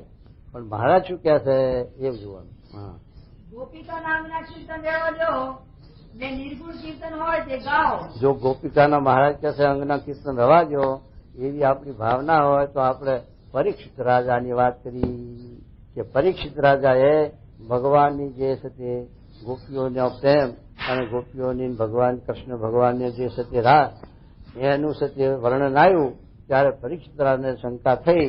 માટે છે તે પરીક્ષિત રાજાની સમજણ અમારે જોતી નથી. અમારે તો સુખદેવની સમજણ જોઈએ છે કે સુખદેવજીએ કૃષ્ણ ભગવાનના ગોપીઓ અને ગોપ એનું જે મહિમાન એનું જે વર્ણન કરતા હવા એમ અમારે તો ભગવાનના ભક્તના જે ગુણ ગાવા એનું નામ જ ભક્તિ છે. એમ કે શું કહે છે? તથા જે ઉગાડા થઈને ફરતા હોય જો તેને મૂર્ખ હોય તે નિર્ગુણ પુરુષ કે છે. આ લોકો જગતના લોકો એવું જાણે, પેલા નાગડા બાવાની જમાતો આવે ને ત્યારે ફાય કશું ના હોય. તે લોક શું કે આ હાથા ત્યાગી જો આયા, જો છે જરા તરાગડો ફાયે અને આ તો બધા જો ઠઠાવ આપડે આ તો બધું વૈભવ વાળા. આ હાથા ત્યાગી નહીં, હાથા ત્યાગી તો જો આ નાગડા બાવા એ. તો મહારાજ શું કે છે કે જો એમ છે તે ઉઘાડા ફરવાથી છે તે ત્યાગી થતા હોય, ત્યાં છે તે નિર્ગુણ થવાતું હોય તો કૂતરા ગધેડા પશુ પક્ષી ક્યાં લુગડા પહેરે? બધા નિર્ગુણ, બધા છે તે ત્યાગી. લ્યો તો મહારાજ એમ કે છે એમ ઉઘાડા ફરે ભગવાનનું સ્વરૂપ નિર્ગુણ છે, ભગવાન નિર્ગુણ છે. માટે એના સંબંધમાં જે પદાર્થ આવે, મનુષ્ય આવે કે જળ પદાર્થ આવે, એ બધી નિર્ગુણ ભાવને પામે છે. કૃષ્ણના ભગવાનના પગમાં, શ્રીજી મહારાજના પગમાં ચોંબડાની મોજડી હોય એ ભગવાનના પગમાં આવી એટલે એ દિવ્ય, એ નિર્ગુણ. એને આપણે આંખે અડાડીએ, માથે ચડાવીએ, પગે લાગીએ અને આપણી મોજડી હોય ચોંબડાની અને કોક અડી જાય તો હાથ ધોવા પડે છે. આટલો ફેર પડી જાય નિર્ગુણપણાનો. લ્યો આ નિર્ગુણપણું મહારાજ બતાવે. ચોંબડાનું કુલ્લું અમદાવાદમાં તોડી નાખ્યું, ગઢડામાં અત્યારે છે વડતાલમાં લીમડો સાલ ના રવા દે, નિર્ગુણ ભાવને પામી ગઈ. બધી સાલ તોડી ગયા લોકો. હા તો અને એ છે આ નિર્ગુણ પણ આ થોંભલો છે પણ અહીંયા બેઠા હોય મહારાજ ઠેકાણ જઈને કે શાસ્ત્રી મહારાજ જેવા પુરુષ તો આપણે એને થઈ ગયેલા એને બાદ સાથી કે ભગવાનના સંબંધમાં આવેલો છે માટે નિર્ગુણ છે. પણ જો રાતે નીકળીને બેટરી ફાયર ના હોય દીવો ના હોય તો ભીટકાય તો ધીમડું કરે પાછું, એનો ભાવ કઈ થતો રહ્યો એ તો ધીમડું કરે. એમાં નિર્ગુણ હોય પણ જો એક લગાવે લાલ કરી નાખે. નિર્ગુણ નો ભય રાખવો પડે. હો હા જો શું કે તથા જે ઉગાડા થઈને ફરતા હોય હા તેને મૂર્ખ હોય તે નિર્ગુણ પુરુષ કે છે. જો જે છે તે મૂર્ખ હોય એ ઉઘાડા ફરે એને નિર્ગુણ કે, પણ જે બુદ્ધિવાળો છે, જે ભક્ત છે, જે જ્ઞાની છે એ છે તે ભગવાનના સંબંધને નિર્ગુણ કહે છે. જો શું કે છે?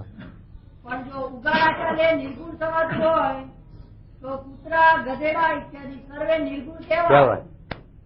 માટે એ તો મૂર્ખાની સમજણ છે. હા અને જ્ઞાની ભક્ત હોય એ તો એમ જાણે છે ભગવાનનું સ્વરૂપ છે તે નિર્ગુણ છે. નિર્ગુણ છે. ભગવાનનું સ્વરૂપ છે તે નિર્ગુણ છે. ભગવાનનું સ્વરૂપ આ પ્રતિમાઓ ભગવાનનું સ્વરૂપ. શ્રીજી મહારાજ પ્રગટ વિચરતા હતા એ ભગવાનનું સ્વરૂપ. ગુણાતી સ્વામી જેવા પુરુષ ભગવાનના ધારક અને તે અંગોંગમાં મહારાજને ધારી હતા એ ભગવાનનું સ્વરૂપ. અત્યારે પ્રમુખ સ્વામી છે એ પણ ભગવાનનું સ્વરૂપ કહેવાય. અને સ્વરૂપી મહારાજ છે. સ્વરૂપી મહારાજ જુદા છે પણ એમના ભાવને પામેલા એમના અંગોંગમાં ધારી રહ્યા માટે એ સ્વરૂપ કહેવાય. તો એ સ્વરૂપમાં સત્ય આ રીતે ભગવાનનું સ્વરૂપ નિર્ગુણ છે અને એના સંબંધમાં આવે તો નિર્ગુણ ભાવને પામે. બાકી છે તે ઉઘાડા ફરેલા એ નિર્ગુણ કહેવાય નહીં એમ છે. જો અને જેને જેને તે ભગવાનનો સંબંધ થયો હા તે સર્વે નિર્ગુણ માર્ગ વાળા છે. એ છે. અને જે કથા કીર્તન વિશે ભગવાનના સ્વરૂપનો સંબંધ છે તે સર્વે નિર્ગુણ કહેવાય. સંબંધની વાત પાછી બેની સંબંધ કોને કહેવાય એ પાછું મોટી કલમ છે. નકર તો સ્વામી કે સંબંધ તો માખીઓ ભેગી રહે તો સંબંધ, આ પશુ પક્ષી ભેગા રહે સંબંધ, એમ બધો સંબંધ ઘણી પ્રકારનો. આપણે સ્વામી ભેગા ફરતા હોય સંબંધ, પણ સ્વામીને હુતામે લઈને ભાગી જઈએ, ક્યાં સંબંધ રહ્યો? તો સંબંધ શું કે મને કર્મે વચને જે જોડાય સારંગપુરના બીજા પ્રમાણે તો સંબંધની વાત આવે, એને સંબંધ કીધો. બાકી છે આ ભેગા રહેવું એ સંબંધ નહીં એમ. તો શું કહે જુઓ. અને જે કથા કીર્તન વિશે ભગવાનનો સંબંધ ન હોય, જો કથા કીર્તનમાં સંબંધ ના હોય એવું કીધું ખરું. કથા કીર્તન કરે તો કીર્તન સંબંધ બનાને ક્યાંથી હોય? પણ તે હોય ભગવાનનો સંબંધ ના હોય તો આપણે રેલગાડીમાં જોઈએ છીએ આંધળા અપંગ અને હાથમાં તંબુરા હોય છે અને ભજન ગાય છે, બરોબર. આપણા જેવાને દયા આવે પૈસો નાખે ત્યારે એનો સંબંધ નથી, પણ એ કીર્તન શા હારું ગાય છે? આજીવિકા હારું, રોટલા હારું ગાય, એટલે ભગવાનનો એનો સંબંધ નથી. એમ છતાં ભગવાનનો ભજન કથા કીર્તન ભજન કરે પણ સંબંધ ના હોય. બ્રાહ્મણો સપ્તાહો ઘણી કરે. એક મહારાજ હતા કે હાથનું લખેલું દસમસ્કંદનું પુસ્તક, ભાગવતનું દસમસ્કંદનું પુસ્તક હાથનું લખેલું એટલે બહુ ભારે હોય. અને એ વખતના કાગળે ભારે કે ખભે લઈને ફરે. કોઈ સપ્તાહ કરાવે છે તો 2 મણ દાણા હાથ આવે, એ હારું ગામડામાં ફરે પણ કોઈ સંભાળે નહીં, સપ્તાહ કરાવે નહીં. પછી મહારાજ કંટાળેલા, પછી પૂછ્યું મહારાજ આ ખભે શું છે? કે દશમનકંદ. કેમ દશમનકંદ? તો ત્યાં ખભો ભારે મહારાજ પણ કાંઈ કમાણી કાંઈ થતી નથી એટલે દશમનકંદ. એમ દશમનકંદ એના પછી ભગવાનનો સંબંધ ક્યાંથી હોય કહો? અને પછી ભાગવતની કથા કરે તો શું વરે એમ કહો? હરે. અને જે કથા કીર્તન વિશે ભગવાનનો સંબંધ ન હોય તે માયિક ગુણયુક્ત છે. એ માયિક ગુણયુક્ત કહેવાય. સંબંધ ના હોય એ માયિક ગુણયુક્ત કહેવાય. ભલે ભગવાનની કથા ભગવાનની સત્તા કરે બધું કરે, પણ જેને ભગવાનનો સંબંધ નથી એ સંબંધ ક્યાંથી પડાવે? મારે કે ગીતા ભાગવત ભણે વરતાલનું 12મું વચનામૃતમાં લખ્યું છે કે મહારાજ કે જેને ભગવાનનો સંબંધ ના મુક્તિ કથા વાર્તા સાંભળે તો કલ્યાણ ના થાય. મહારાજ કે કલ્યાણ ના થાય તો કાંઈ નહીં, પણ મૂળગો આવો શબ્દ લખ્યો મહારાજે. અરે. અને જે કથા કીર્તન વિશે ભગવાનનો સંબંધ ન હોય તે માયિક ગુણયુક્ત છે. એ માયિક ગુણયુક્ત કહેવાય, માટે સગુણ કહેવાય. સગુણ કહેવાય. અને જો ભગવાનની પ્રાપ્તિ ન થઈ હોય ને તે ઉગાડા ફરે તો નિર્ગુણ ન કહેવાય.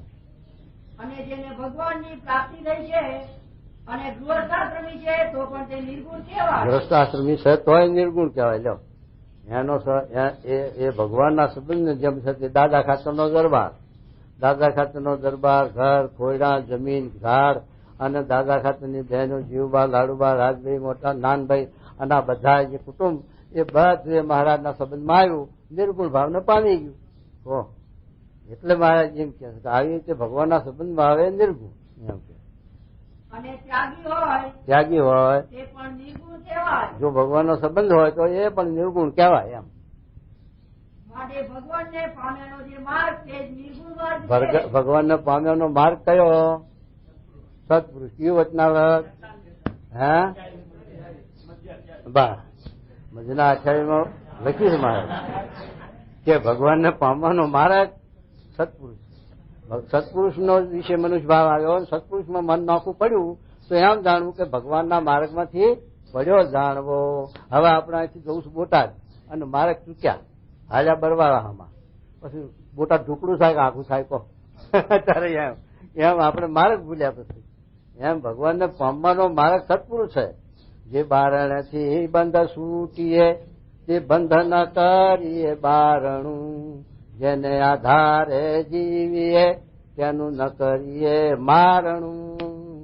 અન્ન ઉપર રાખે રૂષણું, વળી વારીશું રાખે વેર, તે જન એમ નથી જાણતો જે હું જીવીશ તે કઈ પેર. ગગો રિહાય ઘરમાં, મારે નથી ખાવું, ખાવું પીવું નથી, તું બનાવવો પડે. એના હાથે ગલુડિયા બોલે એટલે મનાય. હો, એ મનાવવો ન પડે તો એક ભાભો હતા તે રિહાણા ઘરમાંથી બાજી, જાઓ મારે ઘરમાં નહીં રહેવું, ખાવું પીવું નહીં, એમ કરીને જ્યાં ચોરે બહાર પાદર બેઠા. પછી ગામના કોઈ બોલાવા આવે કે બાપા હાલો ખાવા, પેલા ઘરના તો કોઈ આવ્યું નહીં બોલાવા, કે ભલે ભાભો હમણાં ઠોકાઈ કરી, અને પછી પાંચરા થાય ભાભો, એ બોલાવા કોઈ ના આવ્યું, અને ગલુડિયા બોલવા માંડે, શું કરવું હવે કહો.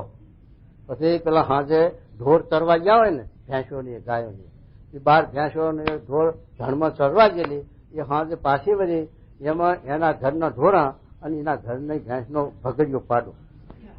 પછી એ નીકળ્યું. પછી પેલો ડોહો કે હવે ઘેર જાવ તો છૂટકો છે નહીં, અને મારે શા આધારે ઘેર જવું. તે પેલા ભગરિયાનું પૂંછડું પકડ્યું, એટલે આ ભગરિયા મારે ઘેર નથી આવવું, તું શીત મને લઈ જાશ. એમ મોટા માને ઘર ભેગા ત્યાં પૂંછડું ચાલીને પાટાનું. હો, હા, એમ આ ચાલે નહીં કોઈનું. કારણ કે અન્ન વસ્ત્ર કામ નહીં કરવું એમ રિહાય તો ઠીક છે, ખુઈ જાય, પણ ખાવા પીવામાં રિહાય એ ક્યાંથી ચાલે, એ ક્યાં સુધી નભે.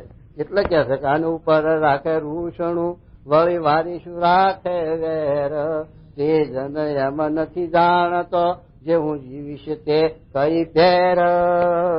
એમ સંત સંગાથે રાખી શત્રુતા, કરે સુખની આશ, તે જીન થોડે દુઃખ પામશે, કાં કરતો નથી તપાસ. એમ મળવું છે મહારાજને, સંત સંગાથે રાખી રોષ, નિષ્કુળાનંદ કહે નહીં બને, રખે દેતા કોઈને માથે દોષ. ભગવાનને મળવું હોય તેના ભક્તને જરૂર મળવું પડશે. જેમ છે તે તુલસીદાસને મળવું તો હનુમાનને જરૂર ગોતવા પડ્યા, અને હનુમાન થકી રામની પ્રાપ્તિ થઈ. એમ આયા ભક્ત થકી ભગવાનનો સંબંધ થાય, ભગવાનની પ્રાપ્તિ થાય, પણ ભક્ત વિના સીધી પ્રાપ્તિ થતી નથી. એમ કે જે જે ભક્તો થઈ જાય, આગળ જો મીરાબાઈ થઈ જાય ત્યારે રોહિદાસનો જોગ છો ત્યારે ભગવાનની પ્રાપ્તિ થઈ. શંકર આપણે નરસિંહનાથો એ પણ સર ગોપનાથ મહાદેવના જે ગોપાલ યોગી એમના શિષ્ય થયા ત્યારે શંકર ભગવાન પ્રસન્ન થયા, અને શંકર ભગવાન કે માય નરસિંહ કે મને તમને વાલી વસ્તુ આવો, મારે બીજું કોઈ ના જોઈએ, તો મને વાલા તો વિષ્ણુ ભગવાન છે. ત્યારે કૃષ્ણ ભગવાનના દર્શન કરાયા નરસિંહ માતાને, અને પછી 18,000 પદ લખ્યા છે, પણ એમાં શંકરનું નામ આવવા નહીં દીધું. તો આવું છે તે નરસિંહ માતાને પણ ગુરુ ભક્તિ હતી. આવી રીતે જે જે ભક્તો થયા છે, જેને ભક્તિ નથી, ગુરુ ભક્તિ નથી અને ગુરુનો સંબંધ નતો, એ તે બંધાઈ ગયા છે. આ ભરતજી જેવા પણ જો ગુરુનો સમાગમ નતો તો ભરાઈ ગયા, એકલ સંગી, અને એ સાથે જો ગુરુનો સંબંધ નતો તો પછી ફસાઈ ગયા છે. એમ જેને જેને ગુરુનો સંબંધ નથી અને પરોક્ષવાદી છે એ બધા બંધાણા, અને જેટલા પ્રત્યક્ષવાદી છે અને ભગવાન કે પ્રકટ સત્પુરુષનો જોગ છે એ બધા છે તે માયાને ઉલ્લંઘી ગયા અને માયાને જીતી ગયા. એમ શાસ્ત્રો પુરાવા સીધું શું કહે. અને તે જે ભગવાન સંબંધી ક્રિયા કરે તે સર્વે નિર્ગુણ છે, એ બધું નિર્ગુણ. જો અને જેને ભગવાનનો સંબંધ થયો છે તેના ભાગ્યનો પાર આવે નહીં. ભગવાનનો સંબંધ કઈ થોડા પુણ્ય થાય તો અનેક જન્મ સંસિદ્ધ તો યાતિ પામે, અનેક જન્મના આવા શુભ સંસ્કારો ઉદય થાય ત્યારે આપણને ભગવાનનો સંબંધ થાય છે, ત્યારે આપણને આ સત્સંગ મળે છે સીધાના બીજા પ્રમાણે. એમ કે અને તે ભગવાનનો સંબંધ એક જન્મને પુણ્ય કરીને થતો નથી. એ તો શ્રી કૃષ્ણ ભગવાને ગીતામાં કહ્યું છે, અનેક જન્મ સંસિદ્ધ થતો યાતિ પરામ ગતિ. એ શ્લોકનો એ અર્થ છે અનેક જન્મનું સુકૃત ભેળું થાય છે, તેને કરીને જે સંસિદ્ધ થયો તે પરમપદને પામે છે. અને તે પરમપદ તે શું? જે પ્રત્યક્ષ ભગવાનની પ્રાપ્તિ છે પરમપદ. આ પરમપદ છે. જો આપણને છે તે આ આનંદ જન્મથી આ અષ્ટાંગ કરતા આવ્યા છું સાધન, અનેક જન્મ લેખ્યા એમ અનેક જન્મથી આપણે તપ, તીરથ, વ્રત, દાન, યજ્ઞ, યોગ સાધતા આવ્યા છું. એ પુણ્ય જયારે પૂરું ઉદય થયું ત્યારે આપણાના સત્સંગ મળ્યો છે, ત્યારે મહારાજનો જોગ થયો છે, આવા ગુણાતીત પુરુષનો આપણને સંબંધ થયો છે. એ થોડા પુણ્ય થયો નથી, પણ જેને મહિમા ના હોય એ સત્ય અલ્પ સુખ હારું, અલ્પ વિષય હારું, અલ્પ સત્ય આપતકાળે એનો ગુમાવી બેસે, એને ખોઈ બેસે. જો એનો મહિમા નથી તો, અને જો મહિમા હોય તો પછી એની કિંમત સમજાય અને એને પછી છોડે નહીં, એનો સંબંધ તૂટે નહીં. એમ શું કે જુઓ. અને વળી શ્રી કૃષ્ણ ભગવાને એમ પણ કહ્યું છે હા. મમૈવાંતો જીવલોકે જીવભૂત સનાતન મન સસ્તાની ઇન્દ્રિયાણી પ્રકૃતિસ્થાની કર્ષતિ. આ ગીતાનો શ્લોક સમજાવ્યો મહારાજે કે ઇન્દ્રિયો અંતઃકરણના લેવાયા ન લેવાય એવા જે જીવ તે ભગવાનના અંશ છે. સંન્યાસી મહાત્માઓ આ જગતમાં જ્ઞાની પુરુષો એમ કે છે કે આત્મા એ બધા ભગવાનના અંશ છે. આ કીડીનો આત્મા અને કૂતરા ગધેડાનો આત્મા પણ ભગવાનનો અંશ છે. પણ મહારાજ શું કે છે કે આ જીવ માયામાંથી ઉત્પન્ન થયા છે, માટે માયાનો સંબંધ વધારે છે, માટે માયાના અંશ છે. પણ જેની વૃત્તિ સદી ભગવાનમાં રહે, ભગવાન તરફ જેની વૃત્તિ હોય, જેને ભગવાન સામે સદી દ્રષ્ટિ થાય, એ જ ભગવાનનો અંશ છે, બાકીના માયાના અંશ છે. કારણ કે મા અને બાપના વીર્ય થકી આ પુત્ર ઉત્પન્ન થયું, તે કઈક જીવને મામાં વધારે વર્તી હેત હોય ને કઈક જીવને બાપમાં વધારે હેત વર્તી હોય. એમ ભગવાનમાં હેત વર્તી વધારે હોય તો એ ભગવાનના અંશ, અને માયામાં હેત વર્તી વધારે હોય તે માયાના અંશ. એમ આ શ્લોક એમ સમજાવે. જુઓ એ શ્લોકનો અર્થ એ છે કે હા ભગવાનના અંશ જે જીવ છે હા તે તો મને સહિત જે પંચ જ્ઞાનેન્દ્રિયો હા તેને પંચ વિષય ગતિ ખેંચીને પોતાને વશ રાખે છે. અને જે ભગવાનના અંશ નથી, જો ભગવાનના અંશ નથી તેને તો ઇન્દ્રિયો ખેંચીને જ્યાં પોતાની ઈચ્છા હોય ત્યાં લઈ જાય. માયા લઈ જાય છે, તો એ માયાના અંશ છે ને પછી તો. હા માટે આપણ સર્વે ઇન્દ્રિયોના દોરાતા નથી તો જો ભગવાનના અંશ છે તો ભગવાનના અંશ છે એમ છે. એવું જાણીને અતિશય આનંદમાં રહીને ભગવાનનું ભજન કરવું. અતિશય આનંદમાં રહીને ભગવાનનું ભજન. આનંદ છોડીને તો ઘનશ્યામ સ્વામી આયા અને આપણને આનંદમાં મોકલે. લ્યો આનંદમાં રહીને ભજન કરવું, આનંદમાં રહીને.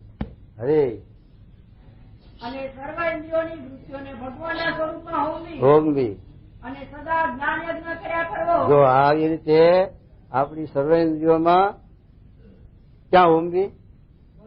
ભગવાનના સ્વરૂપમાં હોમવી એટલે જોડવી. અને પછી શું કર્યા કરવું? જ્ઞાન યજ્ઞ કર્યા કરવો. એ જ્ઞાન યજ્ઞ કરતા કરતા જયારે શ્વેત દીપમાં નિરણ મુક્ત થાય એવું થવાય ત્યારે જ્ઞાન યજ્ઞનો અવધિ આવી રહ્યો, ત્યાં સુધી જ્ઞાન યજ્ઞ અધૂરો. એમ કે છે. જો શું કે અને યજ્ઞ રહિતનું કોઈ રીતે કલ્યાણ થતું નથી. અરે હા, શું કે છે? યજ્ઞ રહિત કોઈનું કલ્યાણ એટલે કથા વાર્તા વિના, સત્સંગ વિના, સમાગમ કર્યા વિના કોઈ જીવનું અજ્ઞાન જતું નહીં, કલ્યાણ થતું નથી. એટલે મારે કહે છે જ્ઞાન યજ્ઞ તો અવશ્ય કરવો જ, બધાને કરવો પડશે, જીવ પ્રાણી માત્ર. હા. અને યજ્ઞ રહિતનું કોઈ રીતે કલ્યાણ થતું નથી. યજ્ઞ રહિતનું એટલે કથા વાર્તા વિના કોઈનું કલ્યાણ થતું નથી. માટે કથા વાર્તાનું જેને અંગ ના હોય એની કોરનો એમ અટકલ કરવું કે એમાં રૂડા ગુણ નહીં આવે, એમ કીધું. અને હરિનામમાં લાંબુ લખ્યું. એક દેવી સન એને કાનથી આહાર કરે છે એવું બધું લખ્યું. હરે અને 4 વેદ, હા સાંખ્ય શાસ્ત્ર, હા યોગ શાસ્ત્ર, ધર્મશાસ્ત્ર, હા 18 પુરાણ, હા ભારત, રામાયણ હા. અને નારદ પંચરાત્ર હા. એ આદિ સર્વશાસ્ત્રનું એ જ સિદ્ધાંત છે. જો આ બધા શાસ્ત્રનો સંબંધ મહારાજે કર્યો. પછી આપણે બધા શાસ્ત્ર ક્યાં ગોતવા જવાનું કહો? મયથી મહારાજ કે ગોરીનું મય ભર્યું છે, દહીં ગોરી ભરી છે મોટી 5 મણ મયની, પણ એને વલોઈ ઉપરથી પછી 200-500 ભાર માખણનો પેંડો આવ્યો. પછી એ ગોરીને પછી વલોવા ક્યાં જવું? તો માખણનો પેંડો આપ્યો. મહારાજ બધા શાસ્ત્રનું દોહન કરીને આ માખણ આપ્યું. હવે પછી બધા શાસ્ત્રને આપણે દોહન કરવા ક્યાં ગોતવા જવા? તો આ મહારાજના વચનમાં વિશ્વાસ હોય તો બધા શાસ્ત્રનું સાર છે. શું કે મહારાજ? સર્વશાસ્ત્રનું એ જ સિદ્ધાંત છે. એ જ સિદ્ધાંત છે બધા શાસ્ત્રનું. યજ્ઞ રહિતનું કલ્યાણ થતું નથી. થઈ બધા શાસ્ત્રનો અભિપ્રાય છે કે યજ્ઞ રહિતનું એટલે કથા વાર્તા ન કરે એનું કોઈ દિવસ કલ્યાણ થતું નથી. એમ કે તો શું કહેજો? માટે અમારી પણ એ જ આજ્ઞા છે જે માટે મહારાજ કહે છે અમારી પણ એ જ આજ્ઞા છે, સર્વે પરમહંસ તથા સર્વે સત્સંગી જ્ઞાન યજ્ઞ કરતા રહેજો. સર્વ પરમહંસ કો ત્યાગી ગ્રહી ભાઈ બધા માટે મહારાજ ફરજ પાડી કે કથા વાર્તાનું અંગ રાખજો, અને કથા વાર્તાનું અંગ નહીં હોય તો એમાં રૂડા ગુણ નહીં આવે એમ કે. હા અને એમને જ્ઞાન યજ્ઞ કરતા હા જયારે પોતાનું સ્વરૂપ જે બ્રહ્મ હા તેને વિશે પરબ્રહ્મ ભગવાન સાક્ષાત્કાર દેખાય હા. એ જ જ્ઞાન યજ્ઞ નું ફળ છે. શું કીધું? આ જ્ઞાન યજ્ઞ કરતા કરતા, સત્સંગ કરતા કરતા, મોટા પુરુષનો સમાગમ કરતા કરતા, મોટા પુરુષની કૃપા થાય, દ્રષ્ટિ થાય એટલે આપણને ભગવાનનો સાક્ષાત્કાર થાય. એટલે શું કે ભગવાનમાં અખંડ વર્તી રહે, આપણી ભગવાનનો અખંડ આપણા જીવનમાં સંબંધ રહે, મહિમા રહે, હેત રહે, એનું ચિંતન મનન રહે, તો એ સત્ય મહારાજ કે સાક્ષાત્કાર થયો કહેવાય. તો એવી રીતે આવી રીતે જ્ઞાન યજ્ઞ કરતા કરતા આપણને ભગવાનનો સાક્ષાત્કાર થાય છે એમ કે. હા એવી રીતે જ્ઞાન યજ્ઞ કરતા કરતા હા. જયારે શ્વેતદીપમાં નિરંજન મુક્ત છે હોય, જે શ્વેતદીપમાં નિરંજન મુક્ત છે એ ખટ ઉર્ગે રહિત છે, એને આ સત્ય વિકાર નથી, આહાર નથી કોઈ પ્રકારનો, એટલે ખટ ઉર્ગે રહિત છે. ભૂખ તરસ માં આ સાથે સુખ દુઃખ માન અપમાન એમાં નથી લેવાતા, હરક શોક એમાં નથી લેવાતા. તો એવી રીતે ખટ ઉર્ગે રહિત સત્ય નિરંજન મુક્ત છે એવા થવાની હવે ઈચ્છા રાખવી, અને એવું ન થવાય ત્યાં સુધી જ્ઞાન યજ્ઞ કર્યા કરવો, અને એવું થવાય ત્યારે જ્ઞાન યજ્ઞની અવધિ આવી રહી, અને એવું ન થવાય ત્યાં સુધી જ્ઞાન યજ્ઞ અધૂરો છે એમ કે. તો શું કહેજો?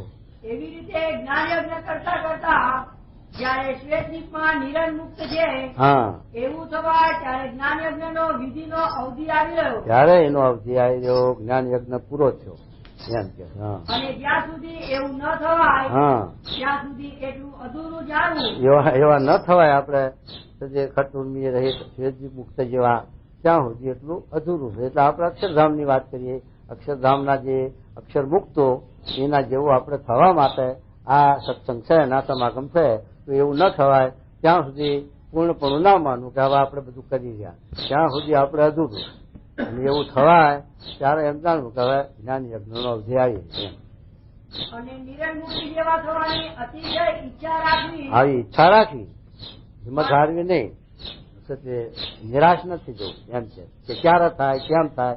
એ તો મહારાજ 100 વર્ષ લખ્યા, તોય પણ આ હોવાનું તો ના જ લખ્યું. હા અને નિરંજન મુક્તિ જેવા થવાની અતિશય ઈચ્છા રાખવી, હા.